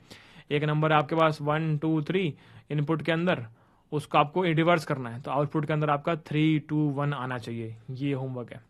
सेट करनी है ith बिट, तो मैंने बोला लेट्स से कि मेरे पास एक नंबर है 8 और मैंने बोला इसकी इसकी इसकी इसकी फर्स्ट बिट को सेट करना है, फर्स्ट बिट को सेट करना है। तो 8 का जो बाइनरी इक्विवेलेंट होता है वो क्या होता है, 1000 होता है। तो अगर मैं इसकी फर्स्ट बिट को यानी ये वाली बिट को सेट कर दूंगा तो ये क्या बन जाएगा, 1000 बन जाएगा, यानी कि 9 बन जाएगा। ये करना है हमें। सेल्सियस में कोई टेम्परेचर है उसको मुझे फ़ारेनहाइट के अंदर कन्वर्ट करना है, ठीक है। इसका फॉर्मूला होता था ना कुछ, फॉर्मूला क्या होता था इसका, 9/32 प्लस ऐसा ऐसा कुछ होता था ना इसका, भूल गया मैं फॉर्मूला क्या होता था, एक बार चेक करना इंटरनेट के ऊपर क्या फॉर्मूला होता था इसका, ठीक है।